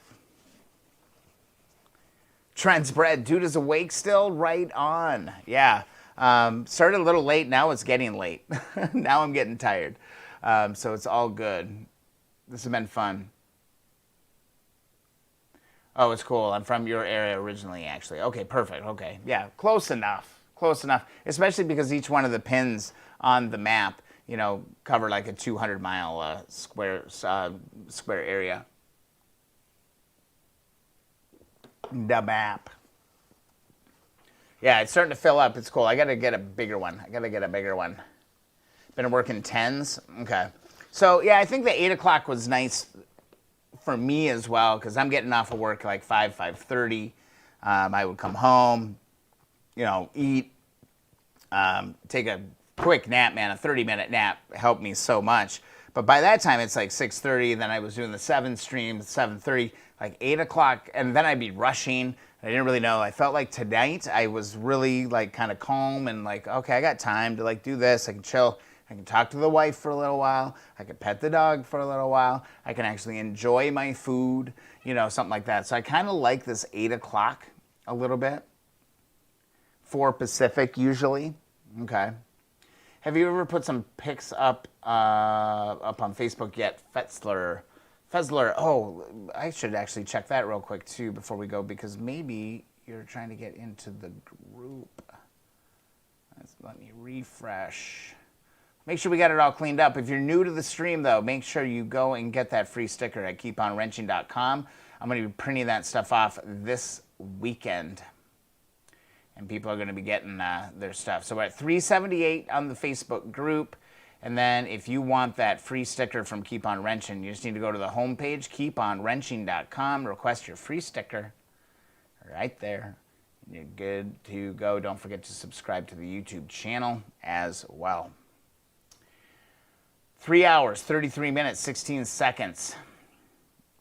Later is better. I know. It seems like later is better for everybody. So I'm working on it. I'm trying to figure this whole thing out. I would just move it to Fridays, but selfishly, I kind of like my Friday night, just to be power down a little bit, and just kind of take a break. So, yeah, so Keep On Wrenching community group on Facebook right here. Where is it? Here it is. The Keep On Wrenching community group on Facebook, or on the homepage, you can actually find it right here. You can just click on it on keeponwrenching.com and find it that way.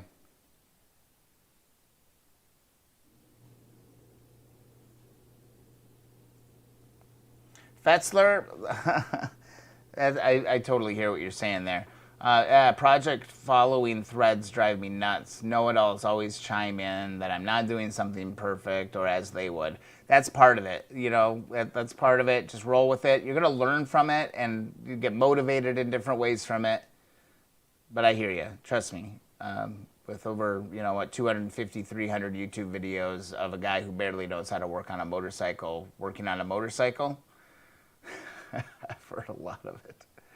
Yeah, you're going to fit right in, Fetzler. Yeah, we're going to help each other out. We're Keep on Wrenching community group, all of that. We're just wrenching, doing it. Go back, watch the live streams, tons of videos, especially on the CB350, some 125 content, all of that. I'm glad you found us. Everybody, I got to call it. Sorry, like some of you might be dropping out or just joining, but it's 11:30 here. It's a Friday. I got a hell of a day tomorrow. And we're going to rock. I went 3 hours, 35 minutes, 16 seconds. Thanks to everybody who contributed. Pet Rooster, thanks again so much. Keep us posted on what the hell's going on with that bike. I know everybody's rooting for you. Tula Tom, same thing, man. Keep me posted on what the hell's going on with that. Because the cool thing about Tula, as soon as he gets his running and everything's good, it's all good, he's close enough. He's like within 20, 30 miles or 20, 30 minutes ride away to where we could like meet in the middle someplace, go on a fun ride and do that. Then we document that and we do something cool. So it's fun. Ron, this group is way more supportive than others. That's so great to hear, and I really hope that it stays that way. I hope, I just hope like I just hope everything stays very, very supportive. So far, there have only been a couple of things that I had to deal with that were kind of like, why is it gotta be like that? But for the most part, man, it's been amazing. The Keep on Wrenching community is fantastic. I think I'm done. I gotta go shower. I gotta go clean my hands. Oh my God, it's disgusting. Who am I? Thank you again so much, man. It was so good to see you. Fetzler, good to meet you. Oh, but you got all kinds of bikes, 78, CV550, 500, doing the CV500F now. Bam. It's going to be super hot this weekend, dude. I don't think I'll be wrenching on motorcycles outside this weekend at all. Tula, great to see you. Fetzler, great to see you. Ron, awesome. Glad you chimed in here, getting into it. Pat Rooster, of course. Trent's Bread showed up for a while tonight. Tula, Pat, you guys been blowing it up. Oh, Climate Hill Cycle was in. Excellent. Dave 123 contributing, throwing stuff down. Dave 123 figured out Finland. I'm pretty much Finnish the whole damn way. I don't even know if that's a Finnish accent. I have no idea. Regan was in. Jacko was in. The list goes on and on. All the usual suspect, but like each group, or each week, it kind of just keeps growing and growing and growing. And it ultimately comes down to you sharing with the right people, getting the right people in this group, and keeping this thing rocking and rolling. Tim O'Callahan was in here. Oh man, I missed some of his chats here. Missed some of that. Vince was in here. Very, very good. Charval was in for a while. Oh man. I can't wait to go back and look at all of this. It's so fun after the stream to go and look at all of this. So, all right, calling it. We're calling it at 3 hours, 37 seconds, 3